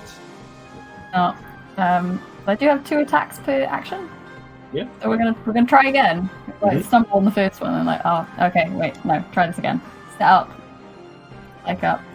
19 + 7. 16. Okay, that definitely hits. Yeah. Okay, and then 1d12. That is 9 + 4, 13 damage. Okay, which one do you want to hit? You got 3 to aim for. I'm cutting it down from one of them is off dealing with Lucas. So which one do you want to hit? One that's not been hit, or the one that's already been damaged? The one that's already been damaged. That is Alright, 13. And this is not, that first one's looking a bit ropey. Grand, okay. That brings us around to Aiden at this point. Is it my turn? Yep. Yes. Can I... contemplating using Phantasmal Force to create a kind of object that they have to that they focus on. Okay. Can I do that?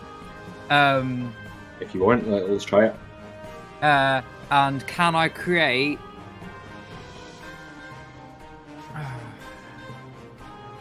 Can I create kind of a replica of Ruckus? Okay. On her own, or with Alan. with Alan? Okay. What are they doing? What do they look like? Describe it to me. What are they doing? So Alan's just kind of looking around, a bit confused, just trying to work out what's doing, because obviously they're kind of stuck in the seat upright. Just kind of having a look about, and then Ruckus is kind of got kind of fists up, like ready to punch any of the villi that come anywhere near. Okay. So with this, the villi that are holding Ruckus get confused. They're like, who am I actually holding on to? And you come like throwing yourself out of the villi woodland. You're covered in a mucus. Alan tries to move, but it's like a bubbled, a bubbly mucus. Not great. If you could do me an initiative roll as well, just to slot you in. Okay. So that is 8. 8. Grand. Okay. So that then brings us on to Rat again. Just noticed, probably unhelpfully late, that I have dark vision You see everything that was going on this whole time. up to 60 feet. You've just been ignoring Ruckus in the corner. Like, oh, okay. You saw everything, you just didn't feel like raising it. It's fine. Probably got distracted by a snake or something. I can't have snake. Okay, what would you like to do? So we're still being attacked, but I can now see what's happening. Yep. You could always do. Yeah, I can always see. I'm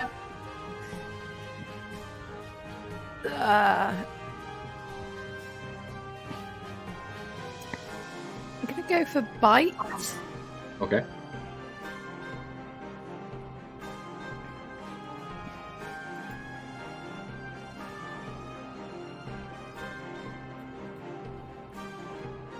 Sorry, I'm now figuring out what I'm doing.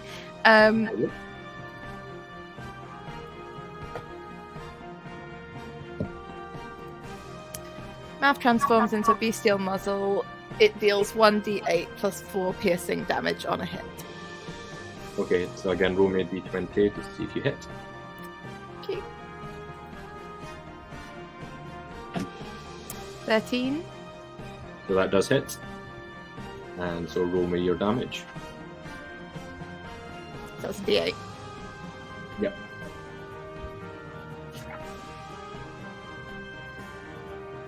One.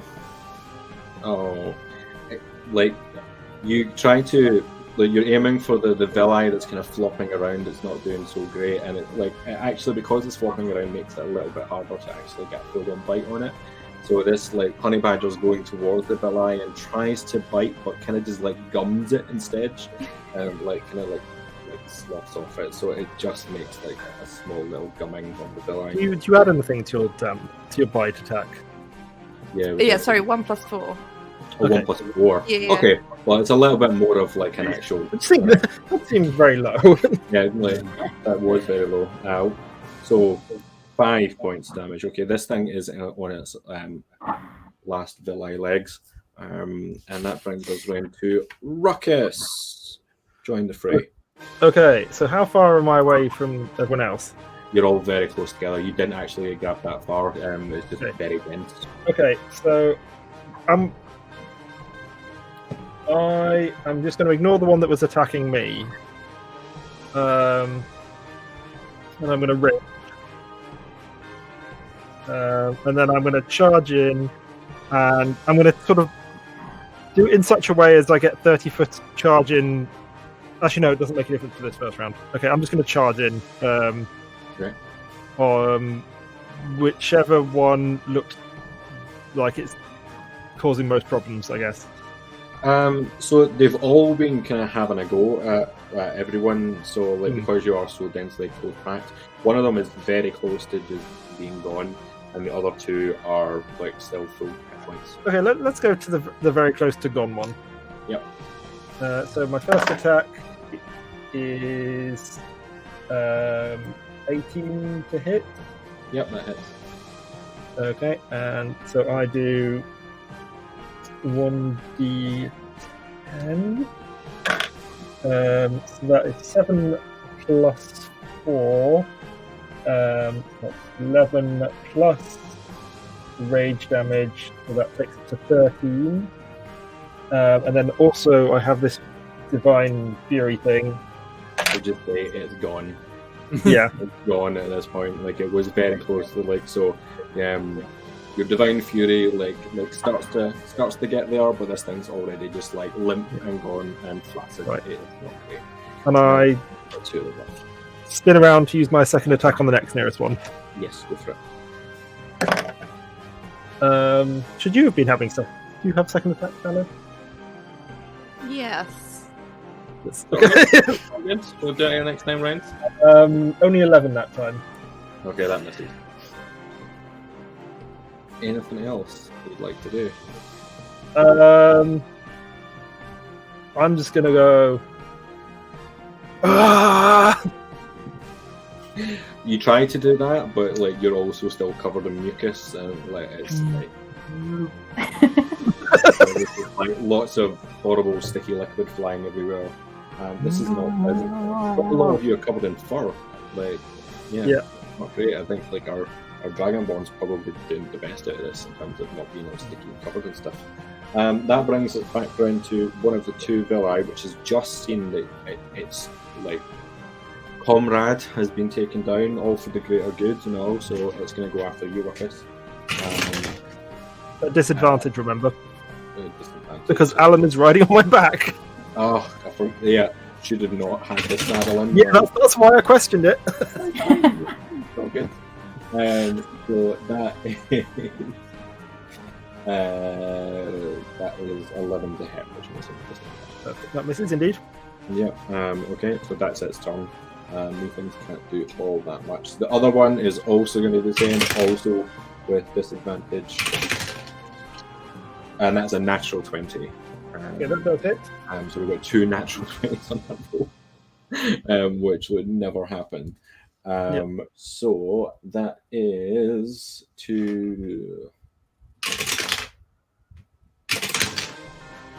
That is 12 points of piercing damage. Piercing. Oh, because I'm raging. So. So that is all that they're going to do. And that brings us around to Miller. Yep. I'll go in with my great axe again. Grant, 2 attacks. Yep. First one is 17. That hits. Excellent. So that is quick maths. Go on. 15 points of damage. Oh, 11 plus 4. nice. Which do maths in my head. Okay, Grant, that's the first one done. Amazing. Is that one still standing, or is that? These ones have not been hit yet, so you've still got plenty to go.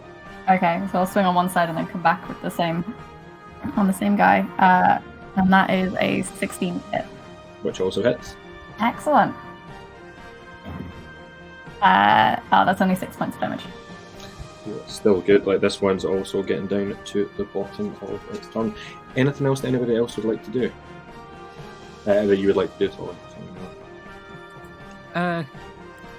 Can I heal myself with healing Sorry. words? Before we do that, Miller, was there anything else that you wanted to do at that point, or was that you? Yeah, I'm good. And okay, you can heal yourself in a second. Oh no, it's gone. It's not. I can't actually do it anymore. Never mind. That one is out of here. You would like to heal yourself? Yes, please. Or it's a healing word, or yeah, I've got a healing word as a 3rd level.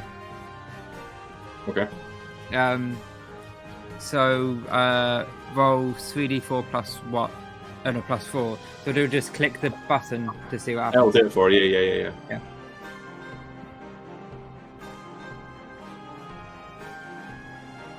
$11. Nice. Grand, so you get 11 points back.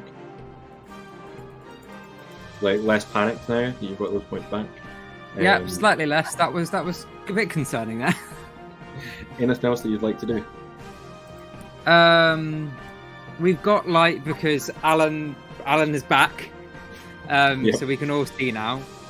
That casting healing word counts as my action, doesn't it? Yep. Yes. I'd like to just kind of look up at Alan on Ruckus's back and just go, "It's all right. We'll get you out of this." Yeah, it's just moving away. Like still a bit kind of like gummy and weird with mucus, but yeah, awesome. It's like picturing a Highland cow, like covered in mucus.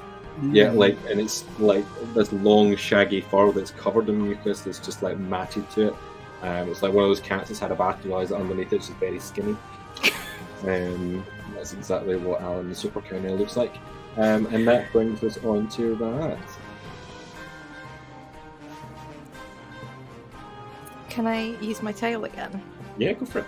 Can I just click the button next to it instead of Yes. rolling?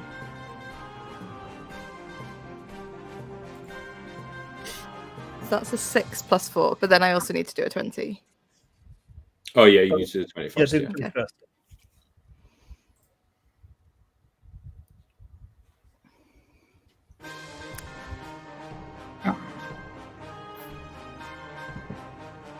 Four. That doesn't hit, I'm afraid. But I can do another attack. Yes. Okay.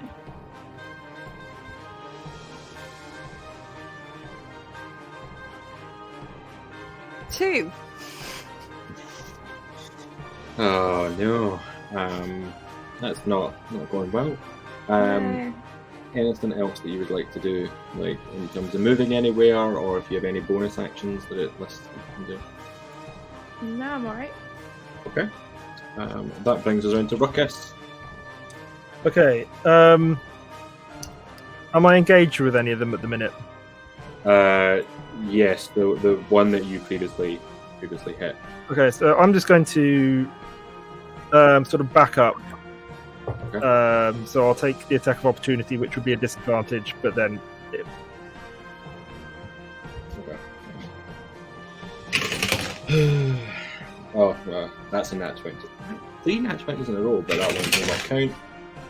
And it does not hit. So it's... okay. So and then I charge in to get my charge attack as well.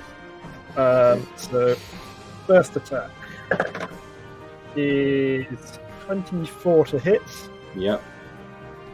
And so that does 14, 15, 16 points of slashing damage with my halberd. Okay, so that one is gone as well at this point. So Yep. Ruckus and Malor are like destroying these. Describe what happens. Okay, so I just sort of like I'm gonna just assume that like my divine fury just like happens and just like my abs just are extra shiny while I do it, just like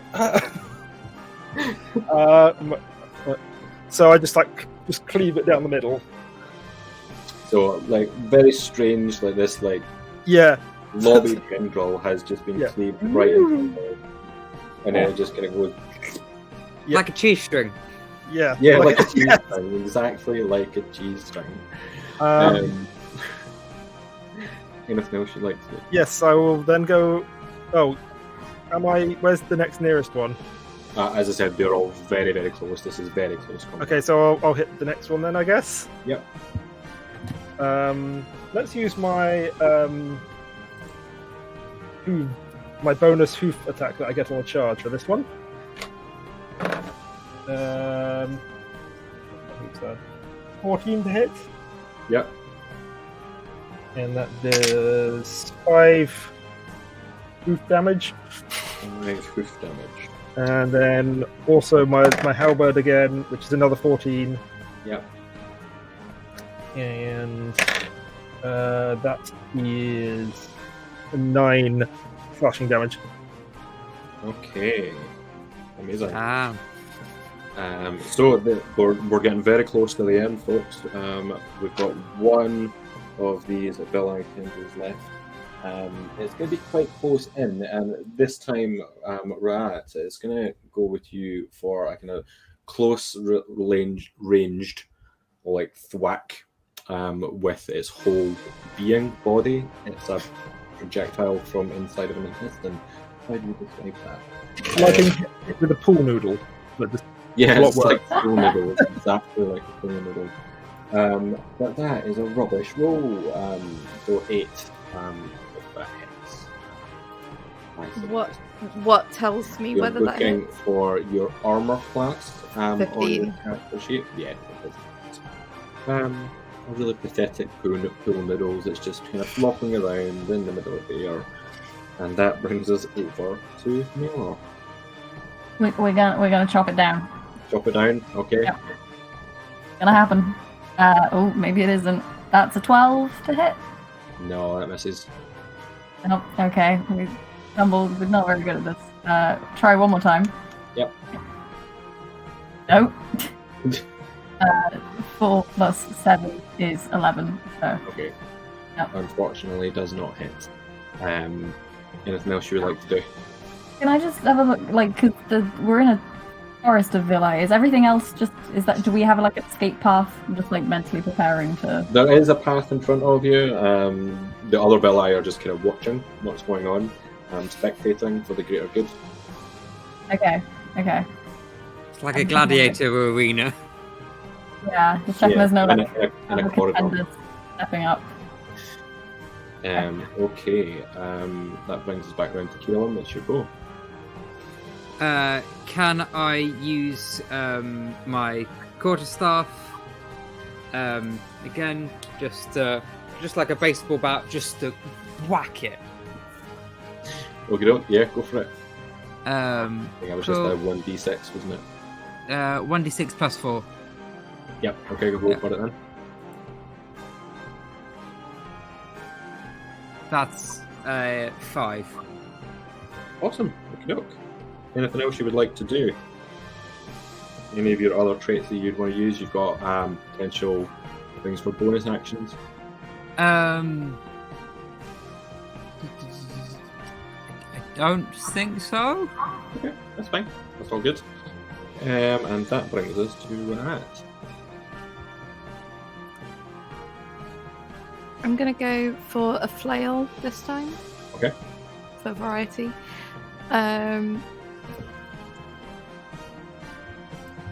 15. That does hit. So roll for your damage. And we've got 2 plus 4 damage. So 6. Okay. And that brings us round to Ruckus. I get another attack. Oh, so you do. Yeah. Do I have yeah. to use the same thing? No, I don't think so. Okay. I'm gonna go back to the tail. Not that it makes any difference. Thank you, Alex, for plugging the just giving as well. 17. That hits. And 4 plus 4, 8 damage. Ooh.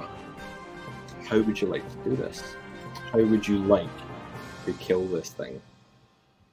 You have killed it, but I would like you to describe how you do it. So I went in with the tail, so that's like spiny tail that's come out just as I've decided to launch the attack and has literally just sliced through the villi. Straight across the top, it is gone. That is, our group of villi are all destroyed, and the rest of them all start to kind of cower back in fear at what they've just seen. Congratulations, folks. Well done. You've made it through that little ambush from our villi woodlands.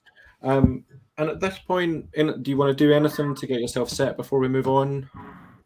I'm going to get out my javelin and just be using it as like a back scraper to get this mucus off. Yeah. Sounds good. Sounds good. Anybody else? Anything to do in terms of cleaning yourselves up, or are you all good to go? If anyone has any healing, that might be useful. But We had 2 we got 2 healing, Yeah. large healing. Yeah. potions. How is everyone? I think I've only taken 2 damage points so far, unless I'm- I've been really badly camping. No, so I'm you happy, didn't really get hit. No. so I'm No, happy to give my I got bullied by the villi. so I'm happy to give my healing potion to someone if that would be useful. I'm Yeah. fine at the moment. Maylor, did you have any? Wait, what class were you? So I'm Dragonborn Paladin, but so I've got cure wounds and I have a greater potion of healing right now. Do you have lay on hands as well? No, just cure wounds. I've Okay, got a healing word. Okay. Because I don't know. Whichever we think is the more strategic option, really. Let's go with the potion because then we're not wasting spells. Yeah. So what was greater healing potion? Is that? Yeah, you take that. I can never remember how much healing potions are. I did have 4 plus 4. 344. Right. Okay, so that's 7, 12, 16. So that is me up to full. Right. Thank you. Okay. Anything else? Are we all good? I wanted to ask if like we could cut up some of the villi if we needed rations. You're welcome to. You're welcome to. You're more than welcome to do that if that's what you'd like to do. Bella's just going to take a step back from. I examine the villi to see if it looks like it's a lean meat. Does it look edible to anyone? I mean, honey badgers will eat anything. Yeah. I'm just going to Okay. like protectively hold my They do snake kind of look like away snakes. from you. No.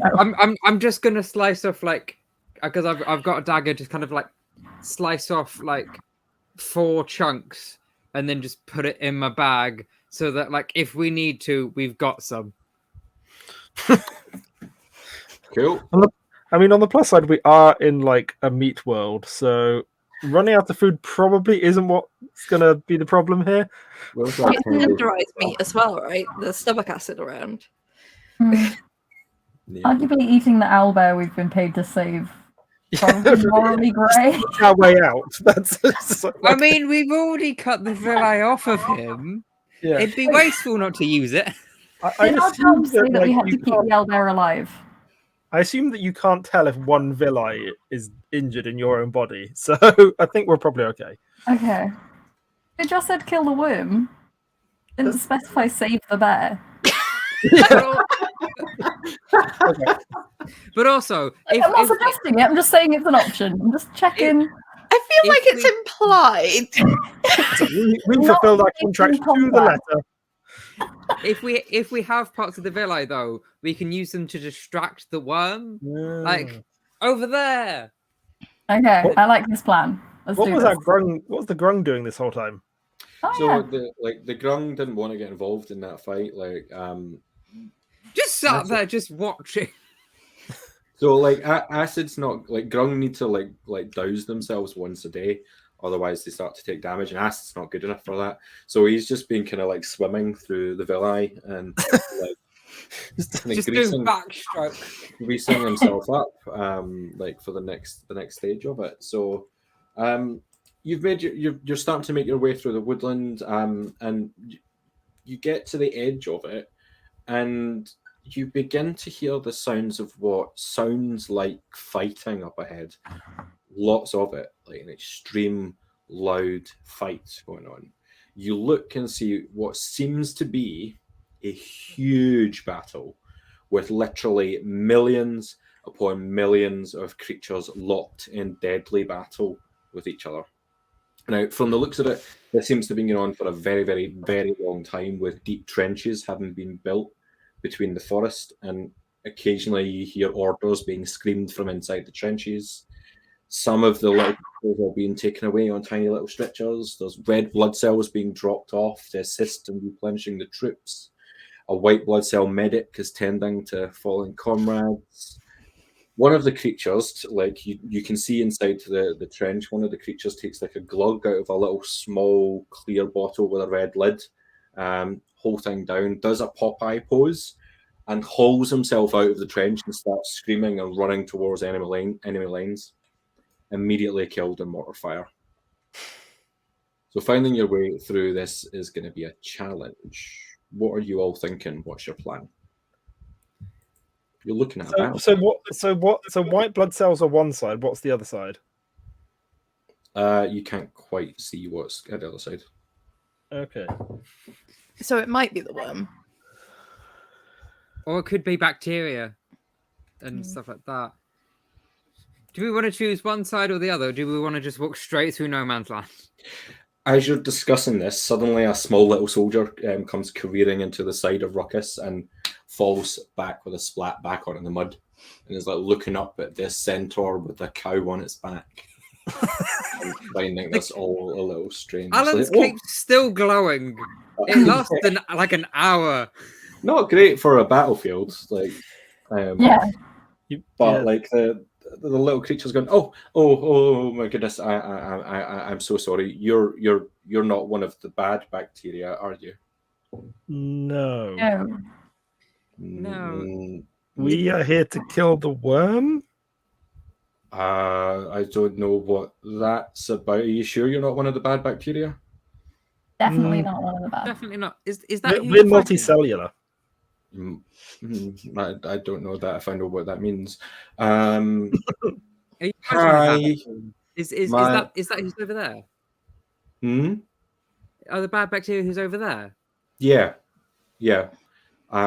We're the good bacteria and they're the bad bacteria. Wait, so This you're is the never-ending war between the good bacteria and the bad bacteria. I'm Biff. I'm a bifidobacteria. Hi. Hi. Hi. Hi, Biff. Hey. Would you like to pet my plushie?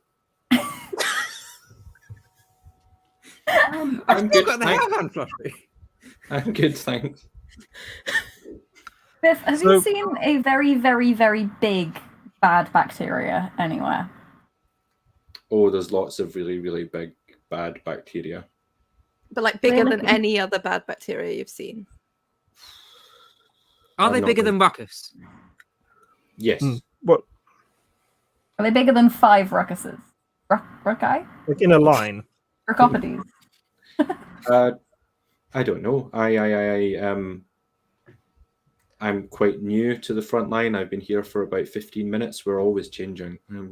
It's like replicating quite quickly. We've got like a big line of things having to come in. So is just to be clear, is he a white blood cell or is he a bacteria himself? Is a bacteria. Okay.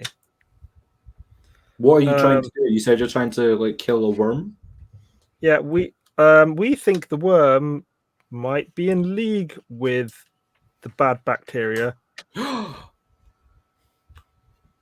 No. So we Okay. need to find the worm and kill it. So you're gonna have to go across no man's land to the other, no bacteria's land to the other side. No cells land. Apparently so. So I may be able to help, but we'll need to speak to the general. Wait, Biff, take me to your leader. He nods and sticks out like a little slimy hand for him. He's like, "Come with me." I take the hand. Just straight We're away. walking hand in hand into the trenches, and Biff takes us into like a little hut where the general is, and comes running in. Like he's never met the general. He's very, very new to this world. He goes, General, I have met who? Who are you? Sorry, who are you? Oh, hi, I'm Melor. I'm Eden. Lovely to meet you. I'm Ruckus. I'm Rat. Oh, and this is Alan.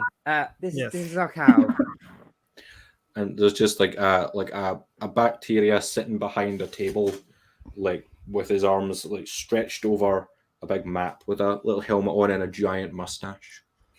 And it's just like, hello, I'm General Mel, General Ac T Mel, but Mel for short. A pleasure.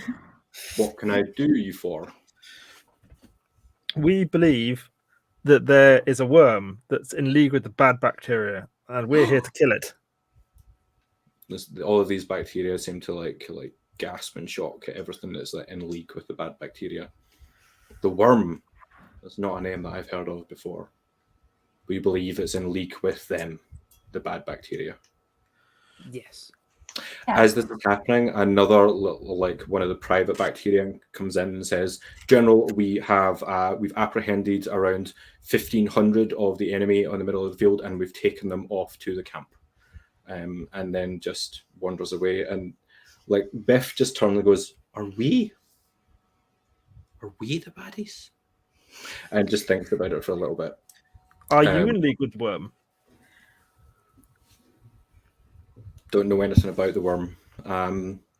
But if you need to get to them, there's no point going across there. You just can't. You can't do it. But there is a way. There's a secret path. Secret tunnel. There is a secret tunnel through the mountain under the field. And that is your way across. Okay. So we cannot come with you. We are too busy with our battle, but we can send you on your way. You just have to follow the smell. I turn to Rat. It's like, you look like you have a good sense of smell. I don't know if you do. I'm just sat here contemplating the meaning of a secret tunnel in a digestive system. This owl bear isn't very healthy. It's just its appendix. Yeah. It's just there's a whole. It's got a perforated appendix. That's not very healthy. We know. That's Bear not has his blood intention. poisoning. So, would you like to head through the tunnel? Sure. So, options of secret tunnel or fight through thousands of bacteria. Yes. But if we had like a power ballad and did like a montage of like fighting through the bacteria, I mean, I am proficient in the loot, so I've got my bagpipes. We can just march through with me doing the bagpipes. Very much a war instrument, isn't it? Be a very good time to learn Alan can fly. Yeah. Well, can we just chuck Alan up in the air and see if he hovers? No! We're not I meeting don't actually Alan. want to do that. I love Alan far too much. No, Alan just kind of like gives like another side eye, like it just consistently side eyeing all of you. Like, why am I here? I had a very nice life, providing milk. Now I'm in a war zone. I thought you said Alan wasn't happy providing milk. I didn't say he wasn't happy. I said he was raw. It doesn't mean it, like. Oh, I thought also the implication was Alan would die. Yeah, that left was with that. the- Well, Alan didn't know that. Like, Alan didn't know. Okay, that's like, right. Alan was just But I mean, letting him Alan Alan, you saw need the more owl foresight. pellet get regurgitated, right? That doesn't like regurgitated doesn't mean that they all died. In Alan's mind, anyway. Odd question. Is milk full of good bacteria? They'd be Yeah. Depends on the milk, surely. Yeah, it depends on the milk. Dairy milk, I think, is. Mm-hmm. I just wanted to know. I was trying to think about giving them reinforcements. It's all good. You're just gonna milk Alan over the enemy. Just like Alan Gatling gun. Let's not do that. Okay, secret tunnel. Secret tunnel. Secret tunnel. As I said, follow the smell. Of what? You're heading for the sewers. Follow the smell. So, Biff is able to take you towards where the tunnel is. This tunnel is a little bit like a maze. When you head through, you can go left, you can go right. And you have to choose which of your lefts or your rights you take.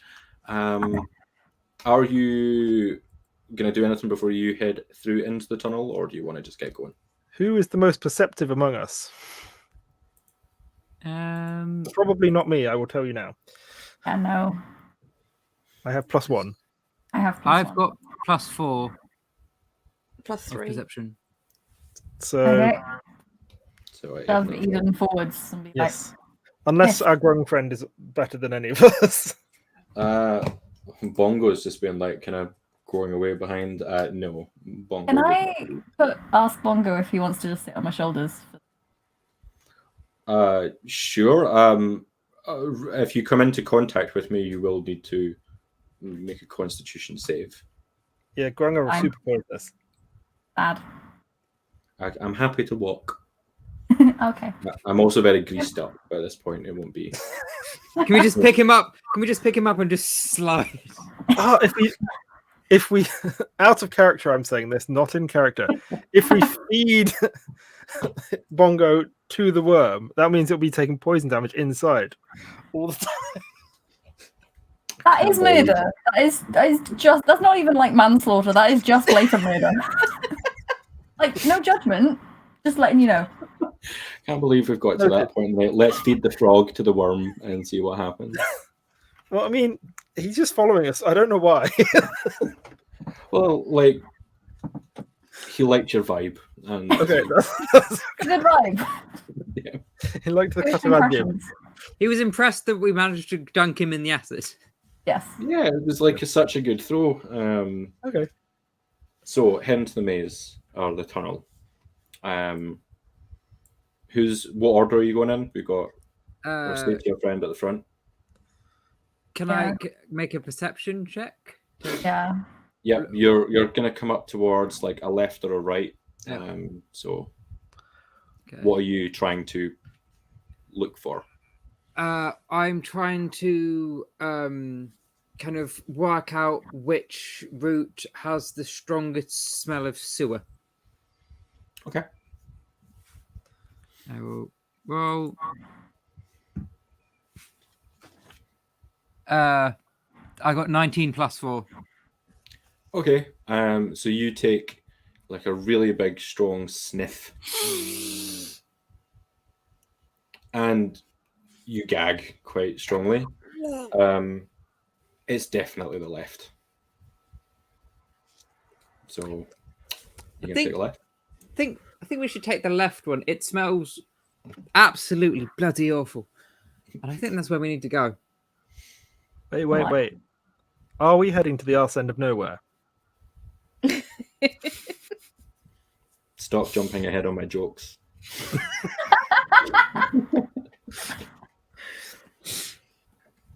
Oh, yeah. Are you all we're taking the power of the sniff and going that way?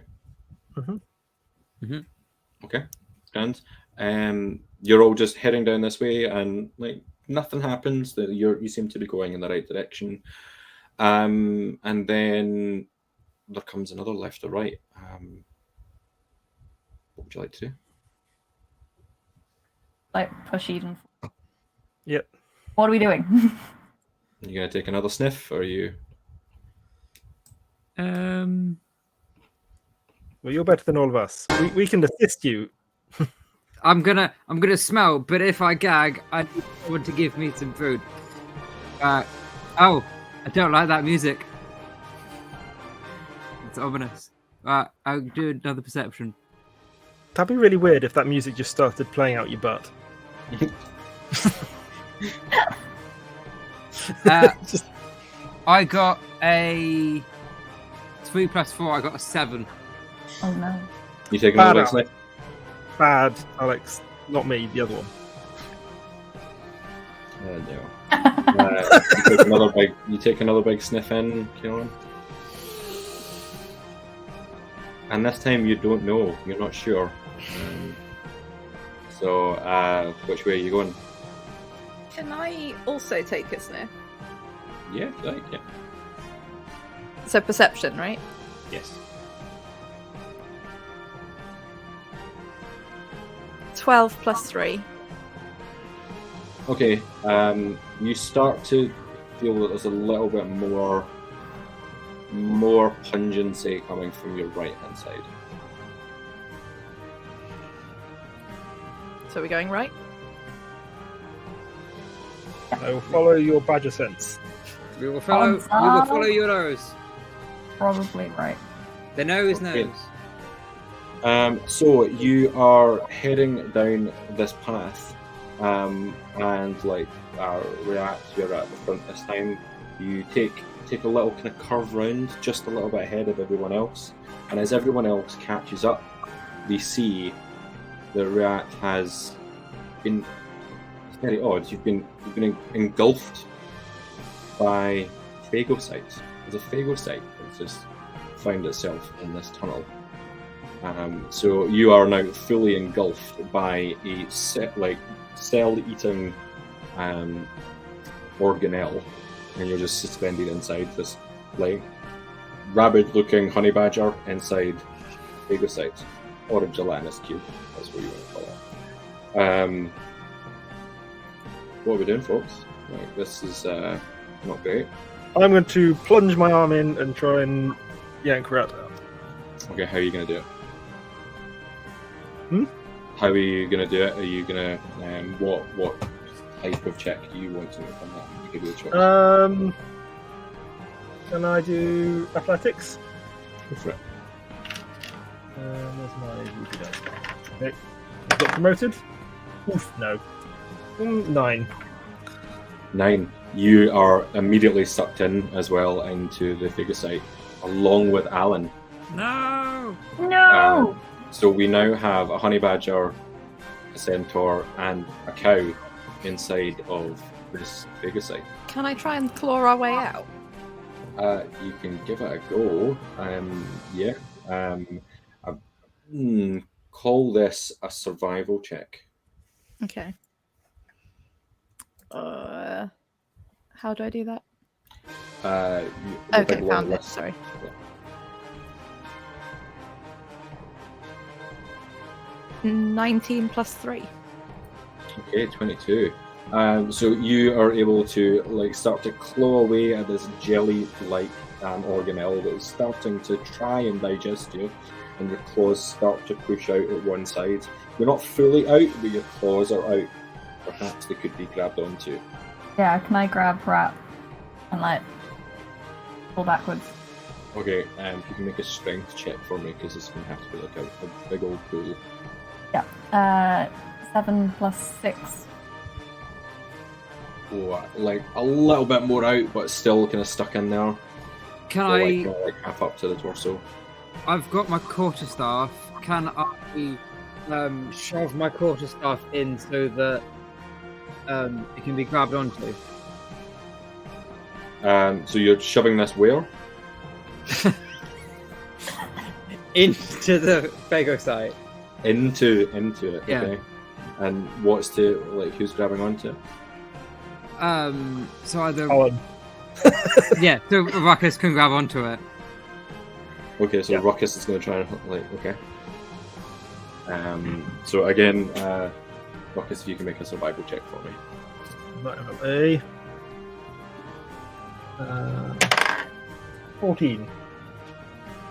Okay, again, you're able to grab onto it, and I'm going to say that you're going to start to be pulled out. So your top half, your horse end is still in, with Alan still in there, trying to move really, really Okay. desperately. Can And I this Phagocyte is lit up with the power of the light, lit up tape. can I kick it in the mitochondria? Right in the powerhouse. Yeah, exactly. Go for it.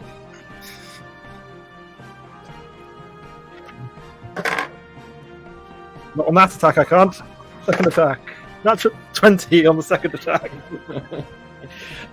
So you hit it right in its mitochondria. As we will all hopefully know, the mitochondria, the powerhouse of the cell, it takes a huge amount of damage, and that's enough to destroy this phagocyte. It bursts into lots of little pieces. You're all flopped onto the ground. Alan is not having a good day. And at the back, the bongo is just watching with great glee, loving what he's seeing. You're all out. You're still going in the right direction. You've got one more turn to make. We've come up to another left and a right. Okay. So we've got to go left and right. If you both make it again, that way we're covered. Yeah, I'll do Deception. Oh, good. Oh, Let's go, good roll. Science I back got a from- natural 20. Okay, so you can tell straight away that it's left. We don't even need the second perception. I think we should go left. It smells awful. Don't know what this bear has been eating. So Carnivores. you head off on your own. at this point, like down like on this left. Other people are still wiping off their fur. My camp is frozen. I'm still here. People are still wiping off their fur. It's not a great time for them, but so you're running down this path all on your own. Okay. And as you do so, something odd is in the path. You are in the path. There's two of you in the path. And you look at this other version of you and wave. It waves back. You say hi, and it says hi. At this point, everybody catches up. This is a viral clone. We've got a viral clone. And everybody's looking like at Aiden going, what? What is going... What? What are you going to do?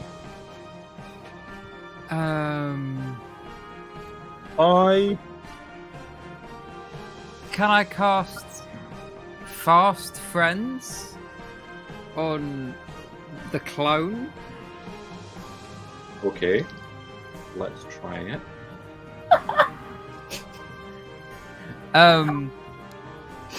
I Assume that's a save. Do we, the rest of us know which one's the real one? Nope. You cannot tell. Okay. It's one of those things where one of them tells truths and one of them tells lies. I know what we do here. We need It's to make that latte. And then... Yes. Describe in detail your latte making ability. Yeah. Isn't Alan making the latte? Alan's Yeah. just about going, no, I can't. No. We'll see which one reacts to the latte being made, and then that's the real one. I'm enjoying the fact there's a comment saying heat destroys viruses, but doesn't heat also destroy most other living things? It also Doesn't sadly get destroys out, honey badgers, satyrs, centaurs, and dragonborn. So you're still trying to do fast friends? yes, Fast Friends. So the creature must succeed on a when cast, choose one humanoid within range that you can see and hear and that can understand you. The creature must succeed on a wisdom saving throw or become charmed by you for the duration, which is up to an hour. It's concentration. While the creature is charmed, it undertakes to perform any service or activities you ask of it in a friendly manner, the best of its ability. So that's a 17. Saving throw with a 15. Darn it. Wait, Does I've not sort of work. an easy way to this. Coffee sucks. It's the worst thing ever. Ugh. The like viral clone goes, I love coffee. Just So, the clone won't be perfect, right? There'll probably be some mistakes. so does Aiden react to my thing that my statement that coffee sucks? Was what I was trying to achieve there. So at this point, like the clone is just waxing lyrical about how much it loves coffee. Both of Aiden and the clone are saying the exact same things. Okay. Basically, what I'm going to need is an insight check from my party.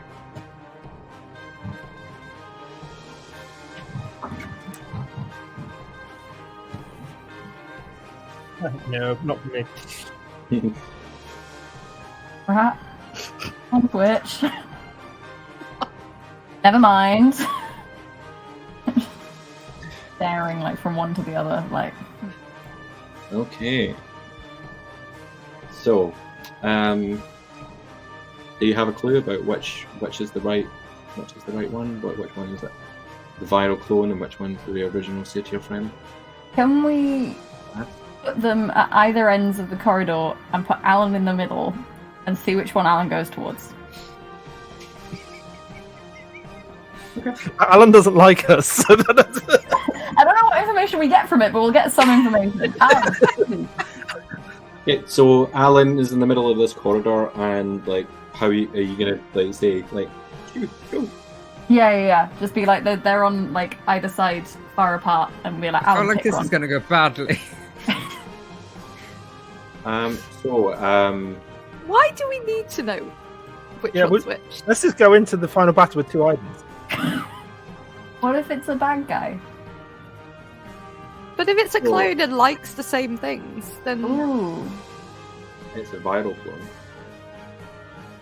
May not.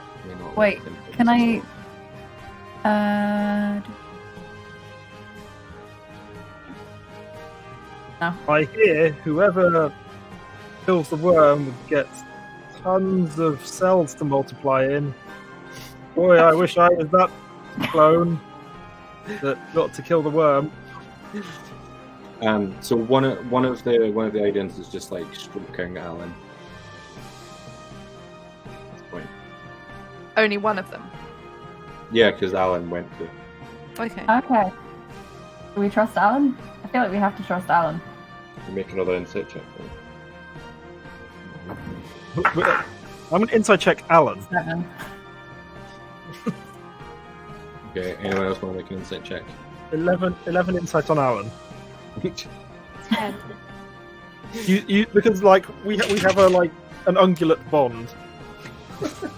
No, horses are ungulate. So at this point, the item that is not with Alan vanishes. Gone. Yay! So back to you, item. Am I still alive? Was it me? I don't know. Ah. Well, we'll sort it out later. I mean, they were both acting the same, so... Yeah. Is a clone really that different? You know? You think the same? What were we doing 10 minutes ago? We were fighting these big, tall tentacle things, and you took one down like a cheese string. No. The wrong one! That was Ruckus.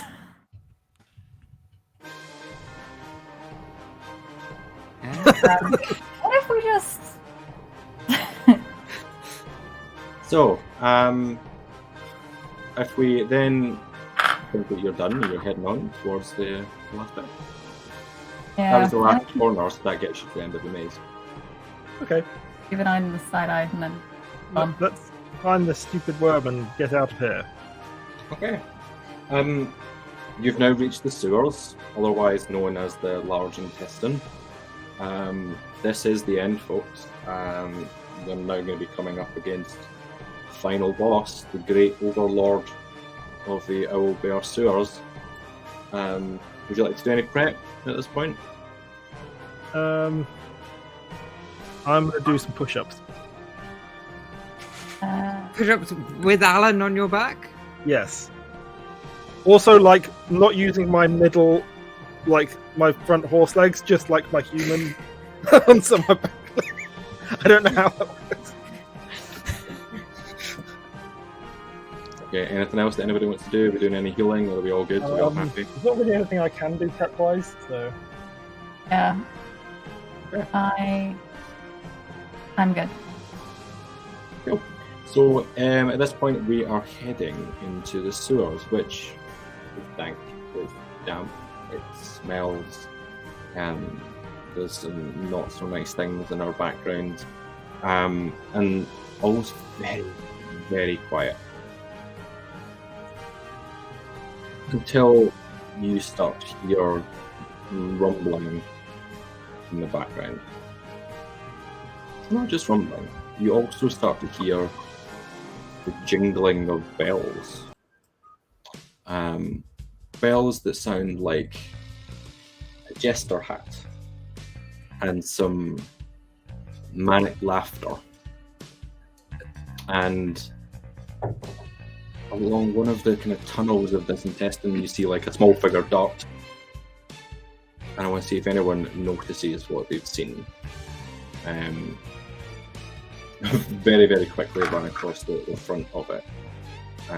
So any perception checks there? 4, so no. And my ruby dice is being retired because it's turned on now after that great start. I got 2 + 4. No. I 13 got plus 3. Okay, Miller. Taking hill. Okay, so Rat, you know what you've just seen. Actually, no, sorry. I got 5 plus 3. It like tipped. Oh, well, you don't. None of you know what you've just seen. Okay. You're going to head on further in towards where this rumbling noise was. This is where you believe the worm might well be. You heading on through? Yep. Cautiously, maybe. Yep. Proper comic book style. Should we with see?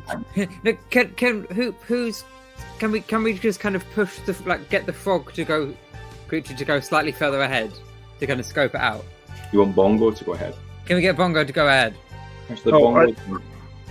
I also put Alan back on my back, so I get that bonus again. Perfect. Bongo's going to make that perception check. And Bongo does make the perception check. But Bongo knows what we've just seen and is like, I can't believe this is where he went. There was someone who was in the sideshow who we kicked out. No one wanted them there. Made everyone uncomfortable. Like, they would do magic tricks like juggling, falling over, throwing pies in faces. Just nobody wanted them there. This is one of the carnival clowns. Bad time to mention. It's not. Colin's not. He's not nice. And he did always say that he wanted to live up to his family name and be a sewer clown. So this is Colin, the sewer clown. Please look out for him. Be careful. Is he dangerous or just creepy? A bit of both. Okay. I was just gonna keep looking. Every so often you just hear like manic laughter and a flash of a shadow of this little small figure running around a corner. Okay. And then you come out into the main part of the intestine, and you can see there is a big figure in the end, sitting on top of a hoard of food. Like lots and lots of food that should be getting digested by this poor Edward the Owlbear. But instead there's a creature that is holding it instead. This is a red dragon wormling.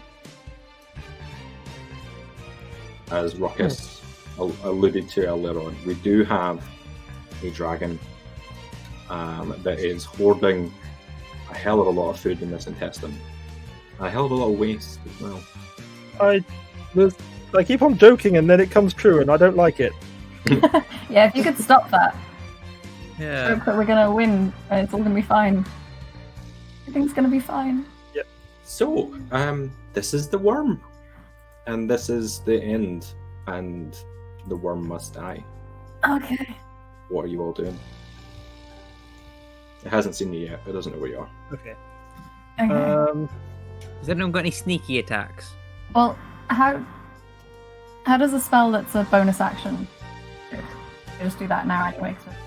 Yeah. Okay. I'd like to cast Hunter's Mark on. Okay. What does that do?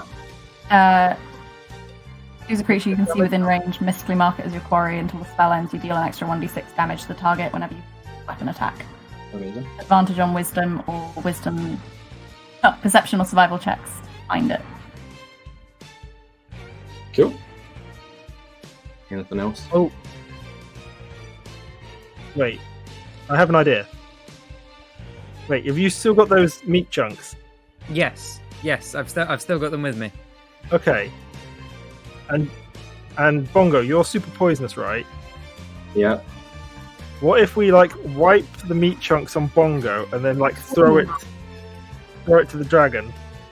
The thing is the dragon eating them or just hoarding them? They can just be added to the pile. It's just a big pile of food that it's got. It enjoys the food. Going swinging? Do we give it an offering? Well, if we poison it, then at least that's a starting point, even if it doesn't take it down.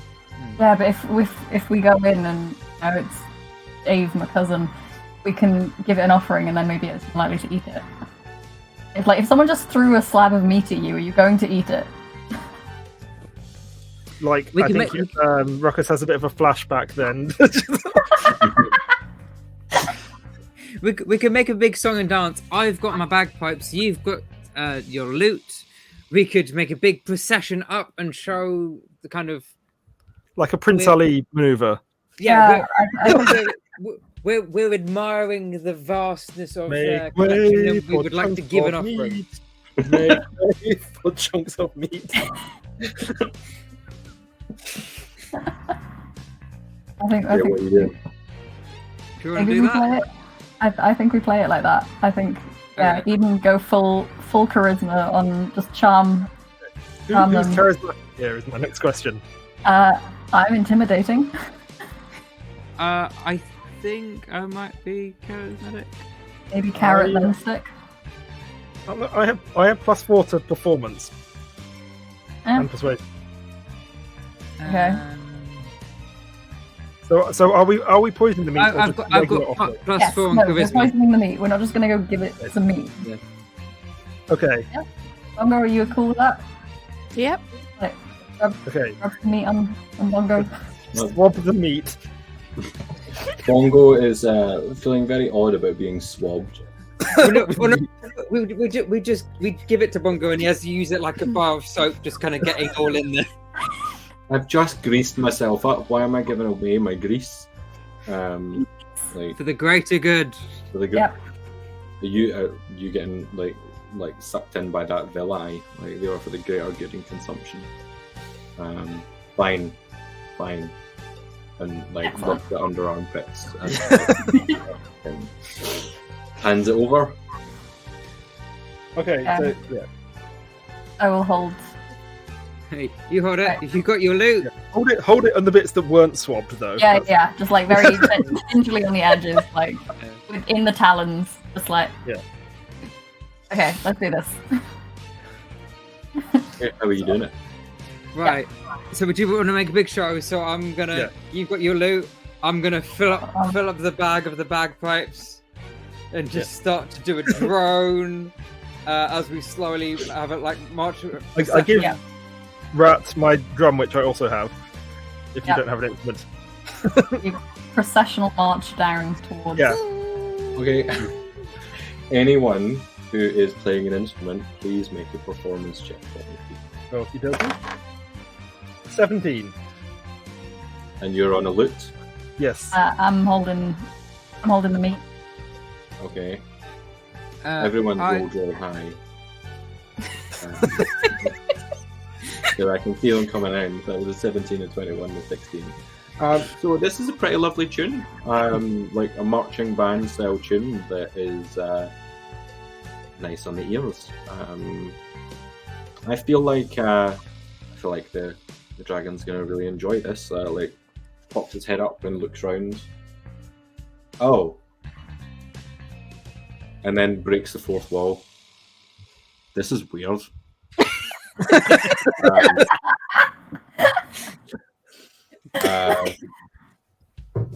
This wasn't meant to happen. What are you doing? Oh, okay. We continue up, and then I will ceremoniously bow and place the meat at the dragon. We have heard of your great draconic power, and we are here to make an offering of meat to you. Why would I take this offering of meat when I could take this offering of meat? Because Gesturing we at. got the primest of cuts just for you. It's fresher. We also, you get hairballs for most of us, to be honest. Primest of cuts when you've got Aberdeen Angus right there. That's just like a demonstration of where this came from. I can do some fancy latte art on top if you'd like. oh, you know, I would kill for a latte. I mean it. Make me a latte.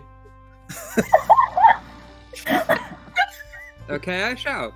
Would you like 1 or 2 shots of espresso? 3, please. 3. Yeah. Certainly. What do I have to roll? I'm going to get you to roll medicine on this one. Medicine. Okay.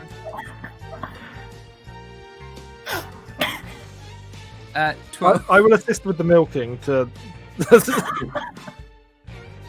What was your roll, sorry? 12. 12. So, I feel with the 12 that the coffee itself would be fine, would be drinkable. The art though is shit. The art is really bad. It's just like a little smiley face, and the dragon is not for having it. Like, you call that art?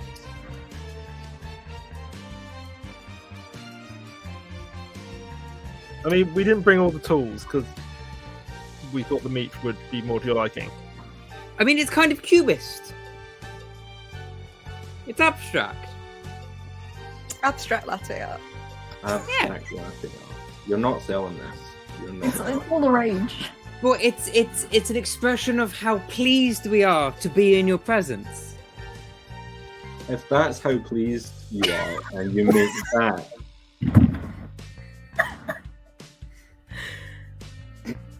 We're so pleased that we couldn't focus on the art. Just for the record, how big is this wormling relative to us? it's quite large. So it's about the size of a house. Okay. That explains why it needed that much coffee. Yeah. You said that you got distracted making it. You went to the effort of bringing a couch. We're very good planners. Yeah. The execution there. Lots of thought, but no final result. Yeah, but like meat, and I just kind of like jiggle it. Meat. We can like cook it if you want. Like, how'd you take it? Raw. Okay. Perfect. Trying you're really trying with this argument. So try a persuasion check as a group. Okay. As a group. So we all try All persuasion. roll. No, 6. 11. Oh, Okay. 6, 11. Natural 20 plus 10. I just got that come through. 30.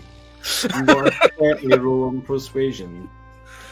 I have a plus 10 on persuasion. Maybe we should have led with that. Yeah, that would have been good. I didn't actually check the score originally. The dragon has a look and goes, okay, what do you want? Because you're clearly not here just to give me some meat and a coffee. That seems like quite the effort. How did you get here anyway? Like, We're not entirely clear. It was a bit of a blur. Like, I woke up, it was squishy. There was a and robot. Yeah, and then there was some acid, and it was a bit weird. But I won this Hellhound. Would you like the Hellhound to add to your collection? no, get that. No. Okay. I like Um, you. So we've heard that there is an even better dragon cave. Not that far away. we're actually real estate agents. We go door to door to try and find clients. That's how dedicated we are to this. And yeah, we want to show you this other cave. Not here. You get a lot of business in sewer brokerage. Yeah, we go sewer to sewer. You'd be Right. surprised. We like Clancy the Beholder. We sorted a new dungeon out for the other day. Loved it.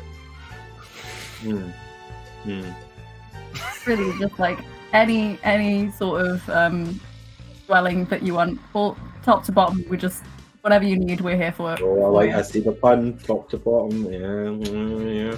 Winning me over here. Winning me over. So, what's your offer then? Like, I've got this like big pile of look at this. This is taking a lot of time to build up this store. Well, we could help you move it, and then you could get a You're cave. moving companies as well. Well, no, With but we the know whole people. package. Do you have a pamphlet? It got digested. Well, that's convenient. Yeah, but I tell you Not what, really. if you come It was back to very our inconvenient, office, to be honest. But if you had a bigger, more spacious cave, then you could have an even bigger pile.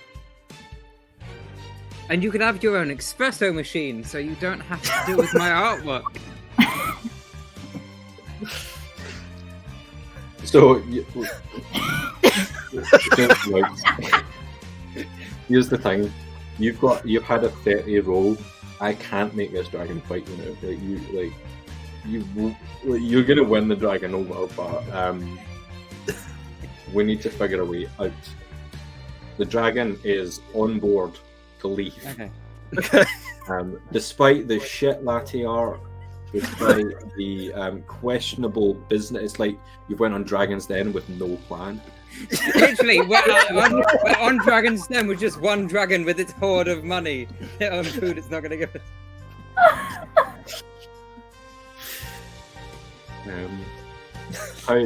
How do you see getting out? Like, this is we're in the arse end of nowhere. I mean, we're in the arse end of nowhere. Yeah. We can't go up. Yeah, We have to go but down. we want to move you to somewhere. Yeah. that's the sell. Yeah. We'd heard there were some emergency exits in this part of the complex. There's usually, from where we are, there's only one way out, but it's a bit of a squeeze. I mean, I feel if we all club together, we can kind of we kick enough on the walls, we can shoot out of there. It'll be fine. At this point, your greased up frog friend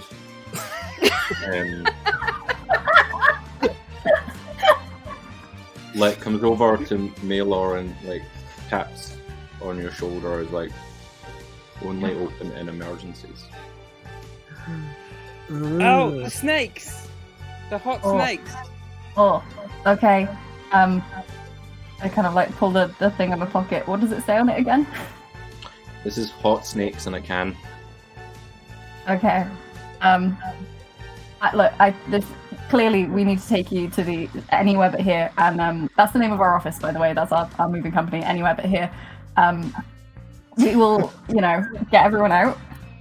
We will have a discussion. We can start talking about episodes. Honestly, I can see that we're going to have a great relationship, so we can get you a really great deal on this. Instant moving, fast movers. You know how annoying it is to try and get moving companies these days? We'll do it right now. You don't even need Everything boxes. out? Sound good? We'll Yeah. I'm Kind of down, slowly I'm look around while tell me where I sign. don't even have to sign. We'll get just the. hold out a piece of meat, just like with your claw. It's all good. So I'm just the dragon is just gonna like isn't a fan of writing, so it's just gonna spark a little bit of flame and a signature that you can't read. Sorry, Wonderful. Rocket. That's all sorted for you. Okay. Unless it's in silver, no.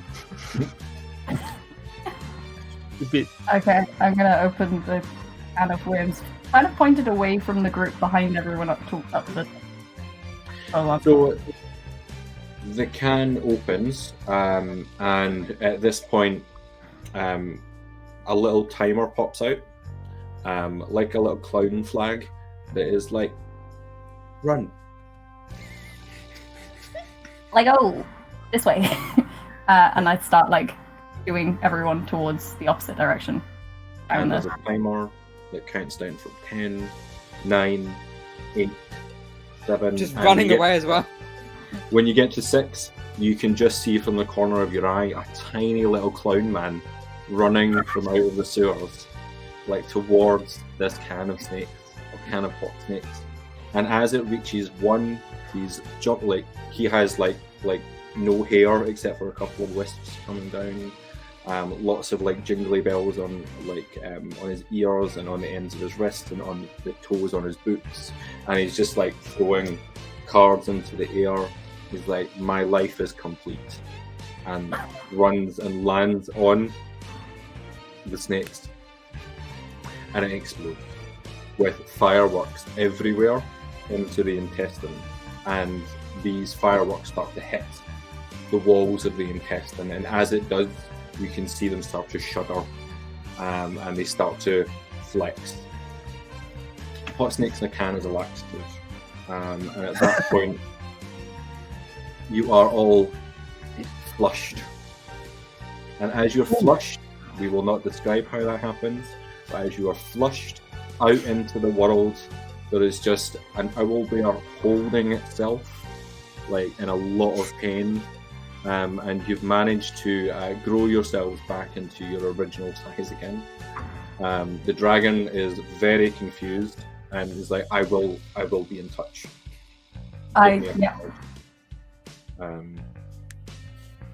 Yep. Does the dragon grow when it comes out? Yeah, the dragon is like back to full size as it normally would be outside. Yeah. Okay. Yeah. Yep, we will We will stay in touch. We have your signature. Yep.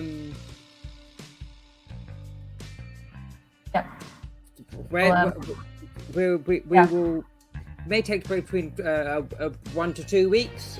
We will get back to you about relocation. If you don't hear from us anywhere but here incorporated, don't forget the name. You'll find us. It'll be fine. On it. Yeah. Thank you.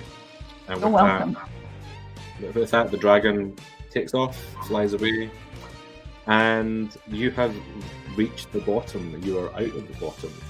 The owl bear didn't look like it was too happy about what had just happened, but is now starting to, like, after that like first wave, is now starting to realise that there has been an improvement. And then you've got like Tabitha the witch just going, I knew you could do it. I knew you could do it. Who are these people? And like it's just like gesturing over to Bongo and this like shit covered cow. And you all look and go, it's a bit of a shit story. I think we need to check her diet a little more. This seems like to be eating some interesting things.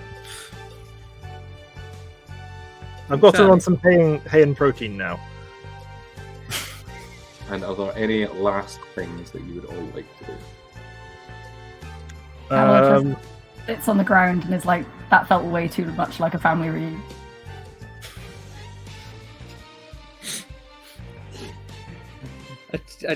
I would like to be paid, please. Oh yeah, money. Yes. Okay. So Tabitha goes into the back of her workshop, and in the back of the workshop you just see lots of half-built robots of this woman with ginger hair, and she's sewing dresses in the back as well. And there's just a sign above the door that's just like the magic school cart. Oh, did the cart come out, by the way? Oh no, that's still somewhere in the intestines. It's been absorbed for the greater good. Maybe it's involved in the war that's never ending. And as we're just about to hit exactly 3 hours, folks, you have gone from top to bottom. Thank you so much. Yay! And for persuading a dragon to not want to fight you. Or I have no idea how we did that. Thank you for those who've been watching and commenting. It's a real struggle to see what's happening in the comments when I'm like doing this part of it. But thank you all for being part of it. Thank you to the folks that have donated. We're going to pop it in the chat one last time. Before we log off for the evening, we will be back a week on Monday with the next episode of The Legend of the Flaming Heteros, which is not actually the next episode. We're going and doing another prequel one with no Dungeon Master. So Alex is going to have fun seeing what we do with that. Chat, you have to keep them in line and make sure they're behaving. Good luck. Yeah. So we're back on the 29th for that. And before we go, for everyone else, where can people find you and find out what you do and what you're interested in? Hannah, we'll come to you first. I'm at Hannah_SciArt on Twitter and Instagram. Fab. Calum. I'm at Calum Spearing on Twitter. And I've also got TikTok, but I'm kind of working on that, so I'll kind of put that on my Twitter. If you go to my Twitter, you'll find all the stuff. And Kat. I'm Kat Does Maths everywhere, so Twitter, Instagram, and mainly on Twitch, so you should come and... Awesome. And Alex, our resident artist. Yes, you can find me on Twitter at AlexJHolt, where I do art and post nonsense, and back on this channel quite regularly. And if you want to hear more from me, but I don't see why you would want to after the nonsense we've gone through this evening, I'm at Scottish Psycom on Twitter and Instagram, mainly on Twitter, where I talk absolute nonsense about everything and anything. Thank you, folks, for joining us for Science and Sorcery from top to bottom. We'll see you on the 29th, or we'll see you next month for a really exciting one-shot that we've already got planned. But otherwise, take care, and we'll see you all again very soon. Good night. Bye.